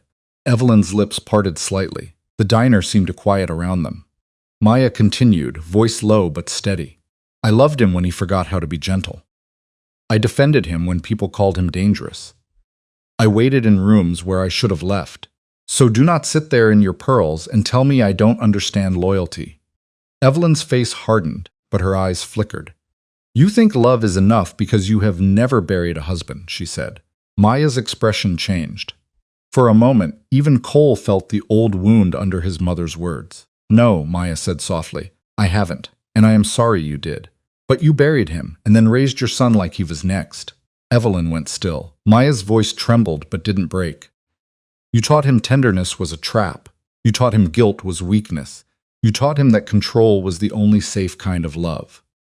Then you looked at me and saw the threat, when all I ever wanted was for him to come home before it was too late.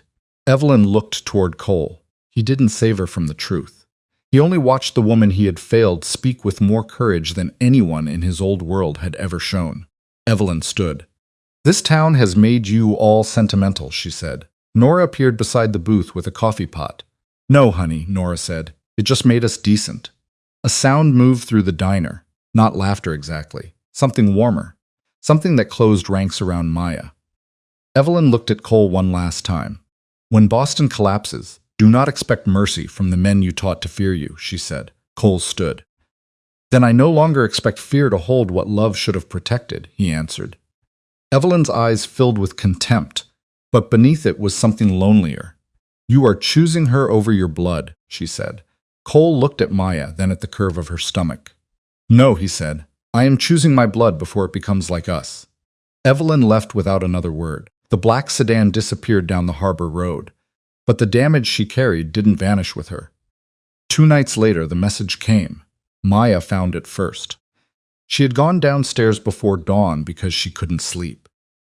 The baby had been restless all night, and her back ached in a deep, dragging way that made lying still impossible. Nora's diner was dark except for the light over the coffee machine. Outside, fog pressed against the windows. Maya opened the back door to breathe cold air. A black car sat in the alley. No plates, engine off, windows tinted. For 1 second, she thought it was Cole's SUV. Then she saw the object on the back step. A baby rattle, silver, wrapped in black ribbon. Maya couldn't move. The alley tilted slightly. Her hand flew to her stomach. Nora found her standing there moments later and called Cole before Maya found her voice. Cole arrived in less than 3 minutes. No coat, shirt untucked, hair damp from the fog. The old violence was in his eyes before he saw the rattle. Maya saw it and stepped back. That stopped him. Not the threat, not the car, not the insult. Her fear. Cole looked at her face, then forced himself to breathe. Where is it? He asked. Nora pointed. Sheriff Lane arrived as Cole crouched near the rattle without touching it. Roar, he said. The sheriff looked at him. Name, she asked. Vincent Roar, Boston operator, ambitious, cruel, not subtle when he wants someone afraid. Maya's voice shook. Why would he come here, she asked. Cole stood slowly. Because I left, and men like him think love creates openings. Sheriff Lane looked at the car. I can run the vehicle. It'll be stolen, Cole said. I said I can run it. I didn't say I was new, the sheriff replied. Cole looked at her. Under different circumstances, he might have respected her sooner. Maya wrapped both arms around herself. What happens now? She asked. Every old answer rose inside Cole. Men, guns, retaliation. A message left so bloody no one else would dare breathe in Maya's direction. He looked at the rattle, then at Maya, then at the way Nora stood beside her, one hand on her back. If you want, we move you somewhere safer for the day, he said. Nora's house, maybe the sheriff's office, wherever you choose. I will arrange protection at a distance. No one near your room unless you approve them. Maya stared at him. Even frightened, she heard the difference. You're asking, she said. Yes, he replied. The words seemed to break something open in her face. Not trust exactly, but the possibility of it. Sheriff Lane bagged the rattle as evidence. Nora muttered something about men who threaten babies deserving to be fed to lobsters. Cole made calls from the sidewalk. He didn't shout. He didn't threaten where Maya could hear. He contacted Grant, then a federal agent who owed him nothing kind, but owed him the truth. Then a private security team trained for observation rather than intimidation. Plain clothes, distance, no visible weapons, no interaction with Maya unless there was immediate danger. Grant wanted to send 10 armed men. Cole said no. Grant wanted Roar picked up. Cole said no. Not unless they could do it without bringing war to Haven Point. Grant went quiet. You are fighting with one hand tied, he said. Cole looked through the diner window where Maya sat with Nora, wrapped in a blanket, pale but upright. No, he said. I am learning which hand was hurting her. By afternoon, the town knew enough to be angry. Earl the fisherman parked his truck where he could see Nora's alley. Tessa from the pharmacy walked Maya's prescriptions over herself, instead of letting anyone else handle them.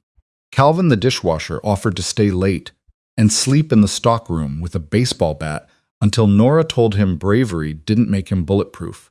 Haven Point didn't have Cole's money. It had something he had never owned. People who protected without needing to possess. That evening, Maya sat with Cole on the back porch of Nora's house. The sheriff had convinced her to stay there for the night because it sat farther from the road and had neighbors close enough to hear trouble. The porch smelled of rain, pine, and the chicken stew Nora had left warming in the kitchen. Maya had a blanket over her lap. Cole sat at the far end of the porch swing because she had chosen the distance for a long time. They listened to the trees. Finally, Maya said, I thought you would kill him. Cole looked down at his hands. I wanted to, he said. I know. That was the part that hurt, she replied. She knew him. Not the polished man, not the public husband. She knew the blood under his manners. I still might if he comes close enough, Cole said. Maya turned to him. He forced himself to keep going. But I won't make that your burden unless there is no other way to keep you alive. Her eyes searched his face. That is supposed to comfort me, she asked. No, he said. It is supposed to be honest. The wind moved through the trees. Maya's hand slid over her stomach. She deserves better than men deciding violence around her and calling it love, she said. Cole nodded. She does. So do I. His voice went quiet. Yes, you do, he said. Maya looked away, and he saw the shine in her eyes before she hid it. Sometimes I hate that I still feel safe when you're near, she said. Cole closed his eyes. Maya, no, she said. Don't make it tender. I'm not saying it because I forgive you. I'm saying it because it makes me angry. My body remembers loving you before my mind can decide what you deserve. He absorbed the words because they were true, and because she had earned the right to say them. I don't know how to make that easier, he said. Don't try to make it anything. Just hear it, she told him. I hear it, he said. She looked back at him. Do you? She asked. Yes. And do you hear that I am still afraid of you? She asked. The porch seemed to tilt beneath him. Yes, he answered. Not because I think you will hit me. Not because I think you will hurt the baby. Because you can become the whole room. Your fear becomes everyone's orders. Your love becomes a wall. Your guilt becomes something I have to manage. Cole stared at the dark yard. No enemy had ever described him with such precision. Maya continued. I cannot survive being loved like a territory. He turned to her then. I don't want to love you that way, he said. But you know how, she replied. Yes. The honesty sat between them. Then Cole said, teach me what to do when I start. Maya's face shifted. That is not my job. I know it can't be my job to raise you into a husband while I'm trying to become a mother. I know, he said again. I have a therapist flying into Portland tomorrow. Maya blinked. What? She asked. Cole looked almost uncomfortable. Dr. Patel gave me a name. Trauma specialist. Men with violent backgrounds, control issues, family systems. For several seconds, Maya only stared. Then, despite herself, she laughed softly. You're going to therapy, she asked. Yes, he said. Cole Harrington, she asked. Yes, he replied. With feelings, she added. He gave her a look. I assume that is the general topic. She laughed again, then pressed a hand to her chest as the laugh turned into a wince. Cole leaned forward, stopping himself just short of reaching. Pain, he asked. No, just tired, she said. You should go inside, don't manage me, she told him. He sat back. Sorry, he said. Maya watched him correct himself. Not perfectly, not gracefully, but immediately. That mattered more than any speech. The next morning, Cole made his choice in front of the men who needed to hear it. Grant had driven up from Boston before dawn with 2 trusted lieutenants. They met in an abandoned boat warehouse at the edge of town where old nets hung from rafters, and the floor smelled of salt, oil, and rotting wood. Evelyn wasn't invited. She came anyway. Cole saw her standing near the loading doors, black coat buttoned to her throat. Grant looked tense. The lieutenants looked worse. Cole stood in the center of the warehouse, with the ocean wind pushing through cracked boards. I am ending the illegal operations tied to Harrington Control, he said. No one moved. Then one Lieutenant Miles let out a sharp breath. Boss, he said. Cole looked at him. Shipping routes connected to narcotics are closed. Weapons storage is being turned over through intermediaries. Political accounts are cut off. Protection payments end.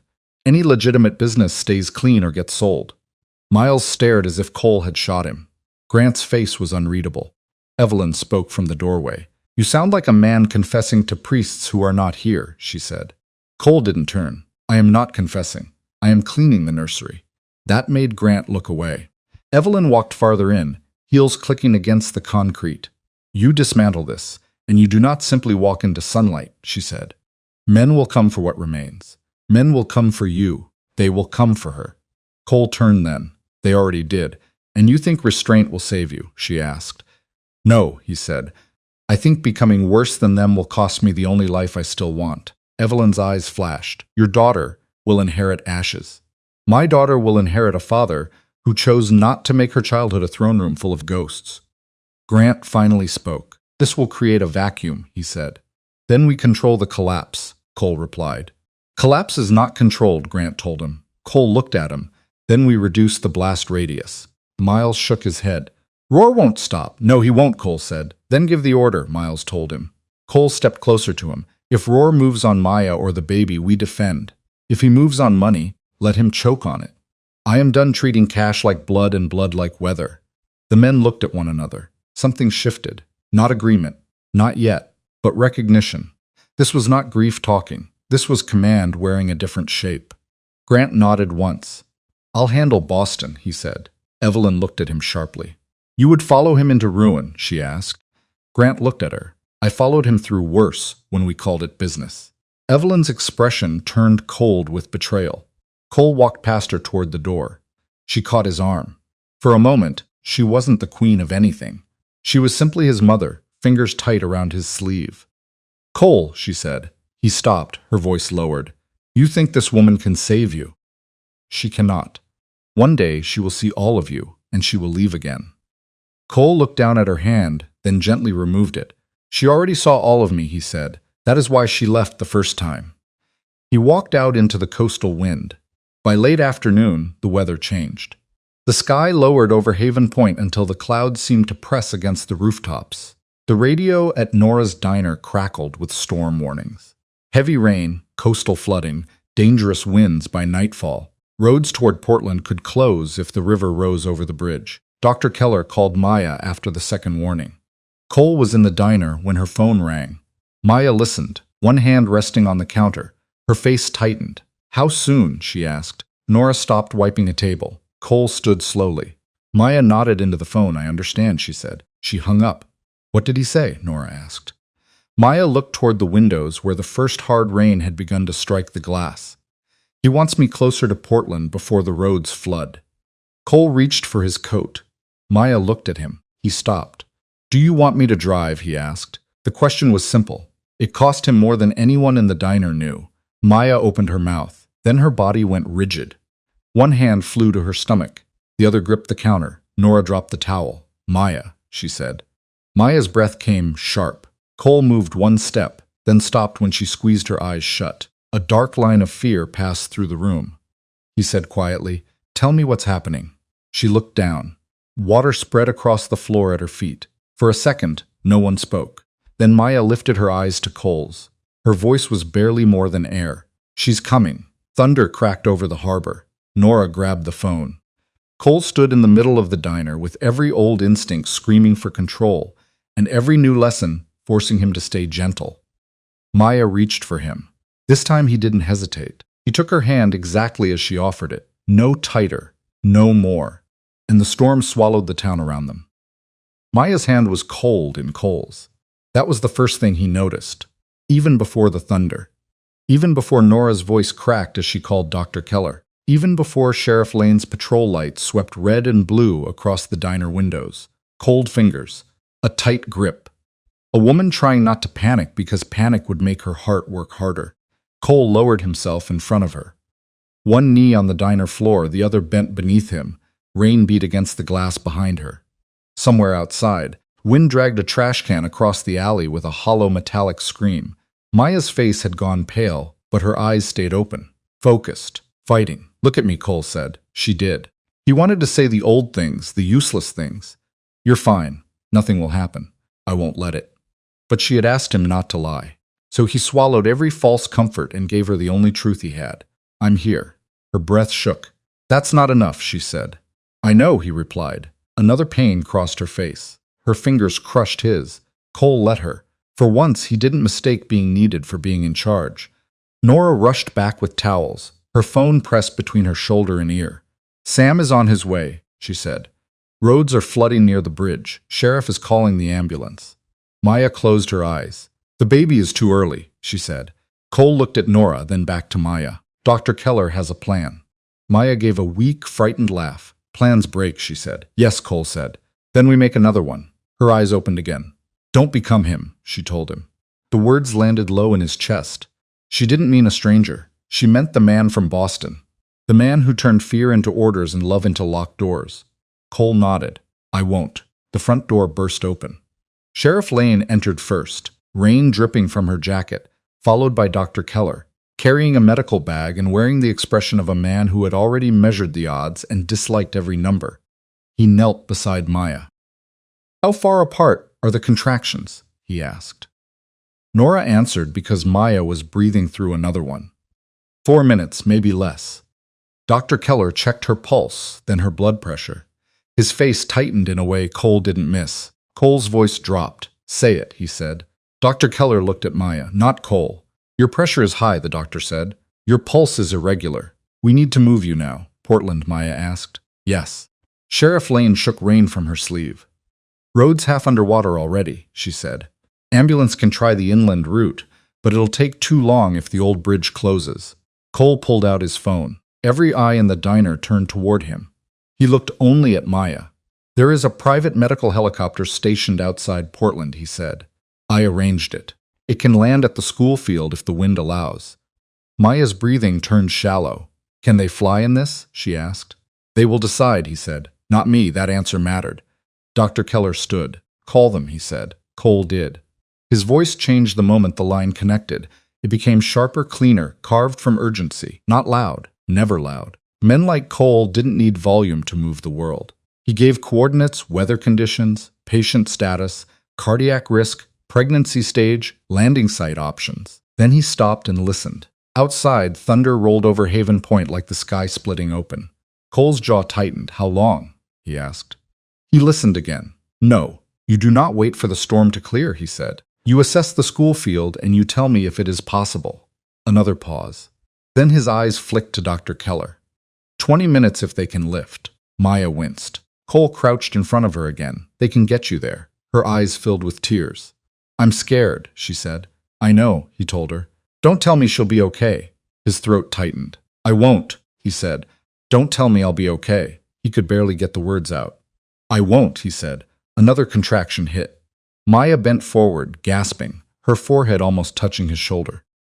Cole stayed still until she chose to lean against him. Then he supported her, not holding too tight, not taking more than she gave. When the pain passed, she whispered, What can you tell me? Cole pressed his cheek against her hair for half a second, then pulled back so she could see his face. That I will stay as close as you let me, he said. That every decision is still yours. That our daughter will not be born into fear if I have anything left to do with it. Maya stared at him through tears, and rain reflected on glass. Then she nodded. Okay. The ambulance reached the diner 7 minutes later. By then, half the town seemed to have gathered under umbrellas and raincoats. Earl stood near the curb with a flashlight. Tessa from the pharmacy carried extra blankets. Calvin held the diner door open with both hands and looked terrified enough to be brave. Haven Point didn't scatter when danger came. It formed a line. The paramedics lifted Maya carefully onto the stretcher. Cole walked beside her, one hand near hers but not touching until she reached. She did. He took her fingers. The ride to the school field lasted 6 minutes and felt like a lifetime. Sheriff Lane drove ahead, patrol lights carving through the rain. The ambulance rocked over flooded streets. Water sprayed high against the windows. Dr. Keller worked beside Maya, tracking her vitals with a grim focus that made Cole's skin go cold. Maya's breathing grew uneven. Cole, she said, I'm here, if I pass out. No, he said, her eyes sharpened despite the pain. Listen, she told him. He forced himself to. If I pass out, you stay with her, Maya said. You stay with her. His hand tightened, then loosened when he remembered. I will, he said, and if I don't wake up, don't, he told her. If I don't wake up, you do not take her back to Boston. The ambulance jolted hard. A paramedic cursed under his breath. Maya's eyes held Cole's with frightening clarity. You raise her free. Cole bowed his head over her hand. The words tore him open. I don't know how to do this without you, he said. Her voice softened. Then learn for her. The ambulance stopped. Wind hit them the moment the doors opened. The school football field was a blur of rain, mud, and red emergency lights. The helicopter hovered above it like a wounded animal fighting the storm, its blades chopping the air into violence. Water flew sideways. Paramedics shouted. Sheriff Lane ran ahead, one hand gripping her hat against the wind. Cole stayed with Maya until the stretcher reached the helicopter. A medic blocked him at the door. Doctor rides with her, the medic said. No room for anyone else. For a second, Cole didn't understand the sentence. No room. He had spent his life making room by force. At tables, in markets, in courtrooms, in men's throats if necessary. Now a stranger in a flight suit looked him in the eye and told him no. Cole's body went rigid. Maya saw it, even in pain, even strapped to a stretcher in a storm. She saw him beginning to become the man she feared. Cole, her voice cut through the rotor wash. He looked down. She shook her head once, just once. Do not, she told him. He stepped back. The medic climbed in. Dr. Keller followed. Maya's hand slipped from Cole's. At the last second, she reached for him again. He caught her fingers. Rain ran down his face, or maybe not rain. I love you, he said. Not as a demand, not as a weapon, not as a key to open a door she had locked. Just the truth finally arriving with nothing attached. Maya looked at him. Her lips trembled. I know, she said. The helicopter door closed. Cole stood in the field as it lifted into the black sky, carrying his wife, his daughter, and every prayer he had never learned how to say. Then it was gone. The drive to Portland took almost 2 hours. Sheriff Lane drove because Cole's hands wouldn't stop shaking. Nora sat in the back seat, muttering half prayers and half threats against weathermen and poorly funded rural hospitals. Cole sat beside the sheriff, soaked through, staring ahead as rain battered the windshield. His phone buzzed constantly. Grant, Boston, unknown numbers. He silenced all of them except Dr. Keller's updates. At 9:42 p.m., arrived, going into surgery. At 9:57, present, baby distressed. At 10:11 p.m., emergency C-section. Cole read the words until they blurred. Sheriff Lane glanced at him. Breathe, she said. He inhaled. It didn't help. At the hospital, bright lights swallowed them. Everything smelled like antiseptic, wet coats, and fear. A nurse directed them to a waiting area outside the surgical floor. Cole gave his name and was told to wait. Wait again. The word had become a sentence. He stood at the desk, dripping rain onto the tile. I need to see my wife, he said. The nurse looked up. You need to wait, she told him. Nora touched his arm. Cole, she said. He closed his eyes. The old man inside him reached for threats, for names, for leverage, for the cold machinery of power. He opened his eyes and stepped back from the desk. All right, he said. The nurse's expression softened by 1 degree. We will update you as soon as we can, she said. Cole nodded. He walked to the waiting room and sat down. For the first time in his adult life, Cole Harrington had nothing to do, no one to command, no enemy to strike, no price to pay, no door to force open. Only a clock on the wall, a row of plastic chairs, and the terrible knowledge that regret didn't guarantee mercy. Grant arrived near midnight. His coat was wet, his face was drawn. He took in Cole's state without comment and sat beside him. Boston is handled, Grant said. Cole stared at the floor. I don't care. I know, Grant told him. That's new for me. Grant leaned forward, elbows on knees. Roar's men backed off after the federal heat moved. Evelyn's people are quiet for now. The accounts are being frozen. Some men are angry. Cole looked at him then. Let them be. Grant nodded. For a long time, neither spoke. Then Grant said quietly, She's strong. Cole's jaw worked. She shouldn't have had to be. At 12:36 a.m., a doctor came out wearing surgical scrubs and a mask pulled down under her chin. Cole stood. The world narrowed to her face. Mr. Harrington, the doctor asked. Yes, he said.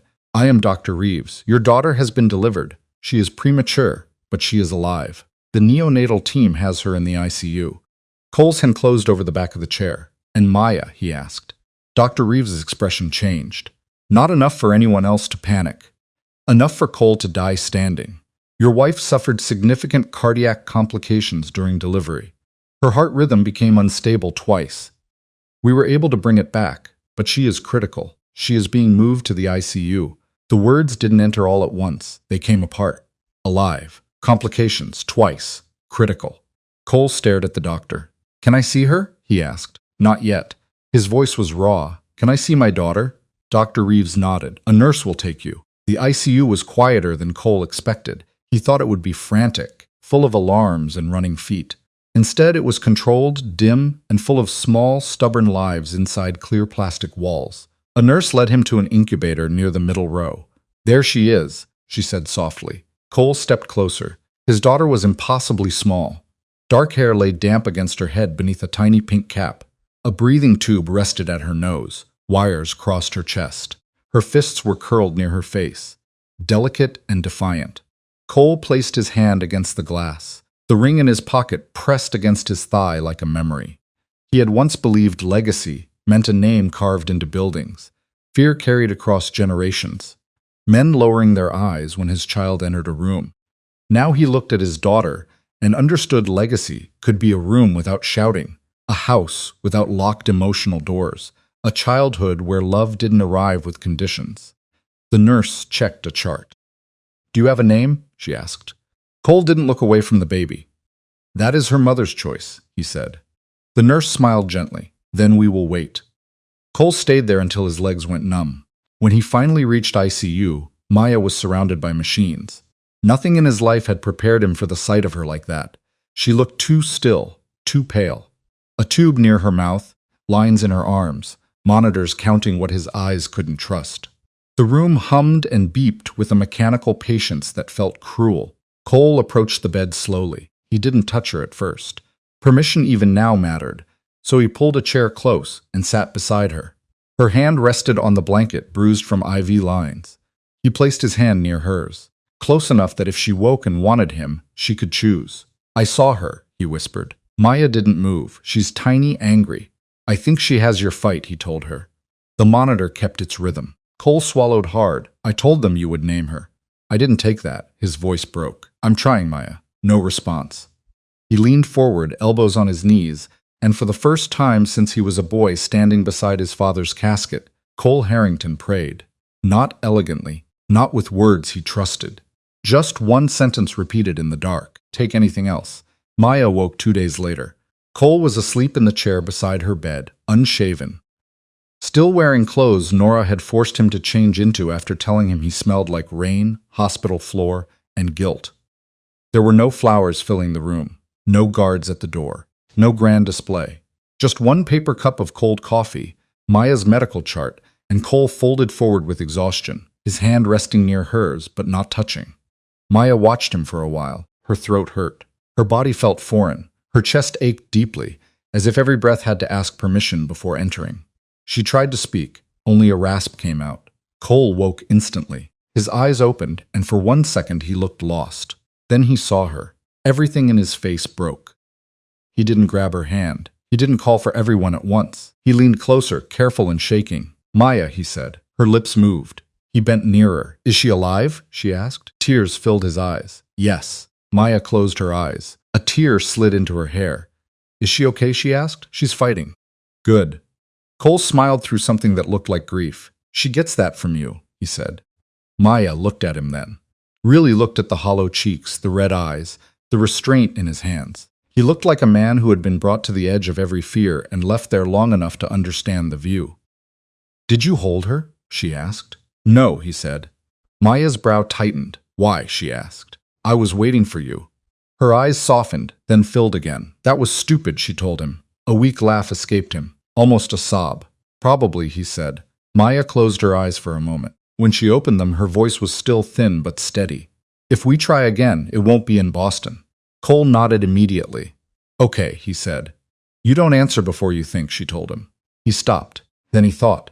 Really thought. "No," he said, "not Boston. Your mother does not come near our child," Maya said. "She won't. No syndicate.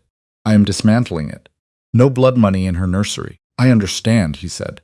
"No teaching her that fear is respect." Cole's eyes lowered. "I would rather she never knows that lesson exists." Maya watched him. "I don't trust you yet. I know. I don't know if I forgive you."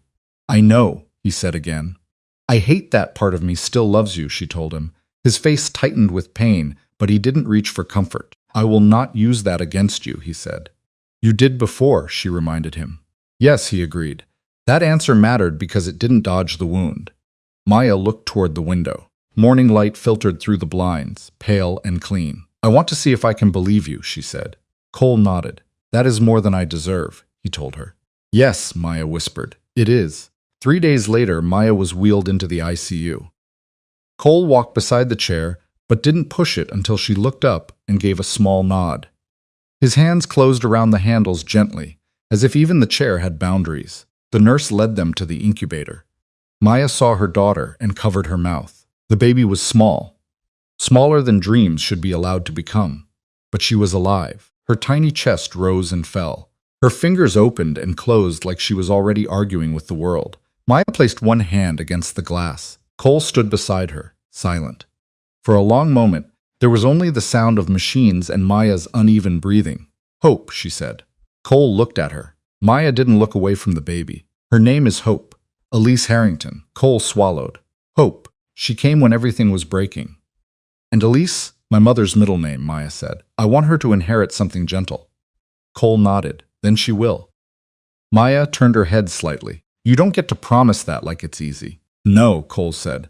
"I promise it like it is work."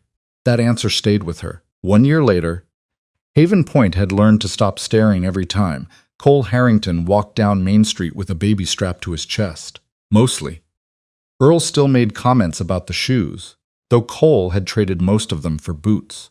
Tessa still slipped peppermint candies into Maya's pharmacy bags. Calvin still asked questions no one else dared ask, including whether Cole had ever actually punched someone through a window. Nora's diner had a new espresso machine that Cole had installed badly the first time, and correctly the second, after Nora made him read the instructions instead of paying someone. Maya laughed more now. Not all the time. Not like nothing had happened. Some days her body hurt. Some nights she woke from dreams of rain, elevators, and empty hospital chairs. Some arguments still cut too close to old wounds. Trust returned like a tide, not a miracle. It came in, pulled back, came in again. Cole went to therapy in Portland every Thursday. He hated it less than he claimed. The Harrington Empire didn't vanish cleanly. There were lawsuits, investigations, frozen accounts, enemies who circled, and men who spat his name like betrayal. Grant stayed in Boston long enough to turn the legal pieces over to people who could manage them without blood. Evelyn remained far away, though sometimes letters arrived in careful handwriting and went unopened on Cole's desk until Maya decided what to do with them. Hope grew. Small at first, then fierce. She had Maya's eyes and Cole's serious stare, which made Nora declare the child was either going to run the country or rob it politely. On a clear morning in late spring, Cole stood behind the diner counter with Hope in a high chair beside him, banging a spoon against the tray like she was calling a meeting to order. Maya sat near the window watching them. Cole was trying to fix the espresso machine again. "It's making that noise because you keep forcing it," Maya said. Cole paused, looked at the machine, looked at her, then took his hands off it. Nora, passing behind him with plates, said, "Progress." Maya smiled. Cole saw it and went still for half a second, the way he always did when her happiness caught him unprepared. Later that evening, they walked along the harbor. The air smelled of salt and sun-warmed wood. Hope slept against Cole's chest, her tiny fist curled in his shirt. Maya walked beside him with her coat open and the wind lifting her hair. Around her neck, on a thin chain, hung the wedding ring. She had not put it back on her finger. Cole had never asked. They stopped near the water where the boats rocked gently against their ropes. Maya looked out at the horizon. "Do you miss it?" she asked. Cole followed her gaze. "The power?" he asked. She nodded. He was quiet long enough for the answer to become honest. "No," he said. Maya looked at him. Cole touched Hope's back gently. "I miss who I might have been if I had chosen this sooner." The wind moved between them. Maya reached for his hand. Cole let her take it. He didn't tighten his grip. He didn't pull her closer. He simply stood there, holding only what was freely given, while the harbor carried the last light of day across the water.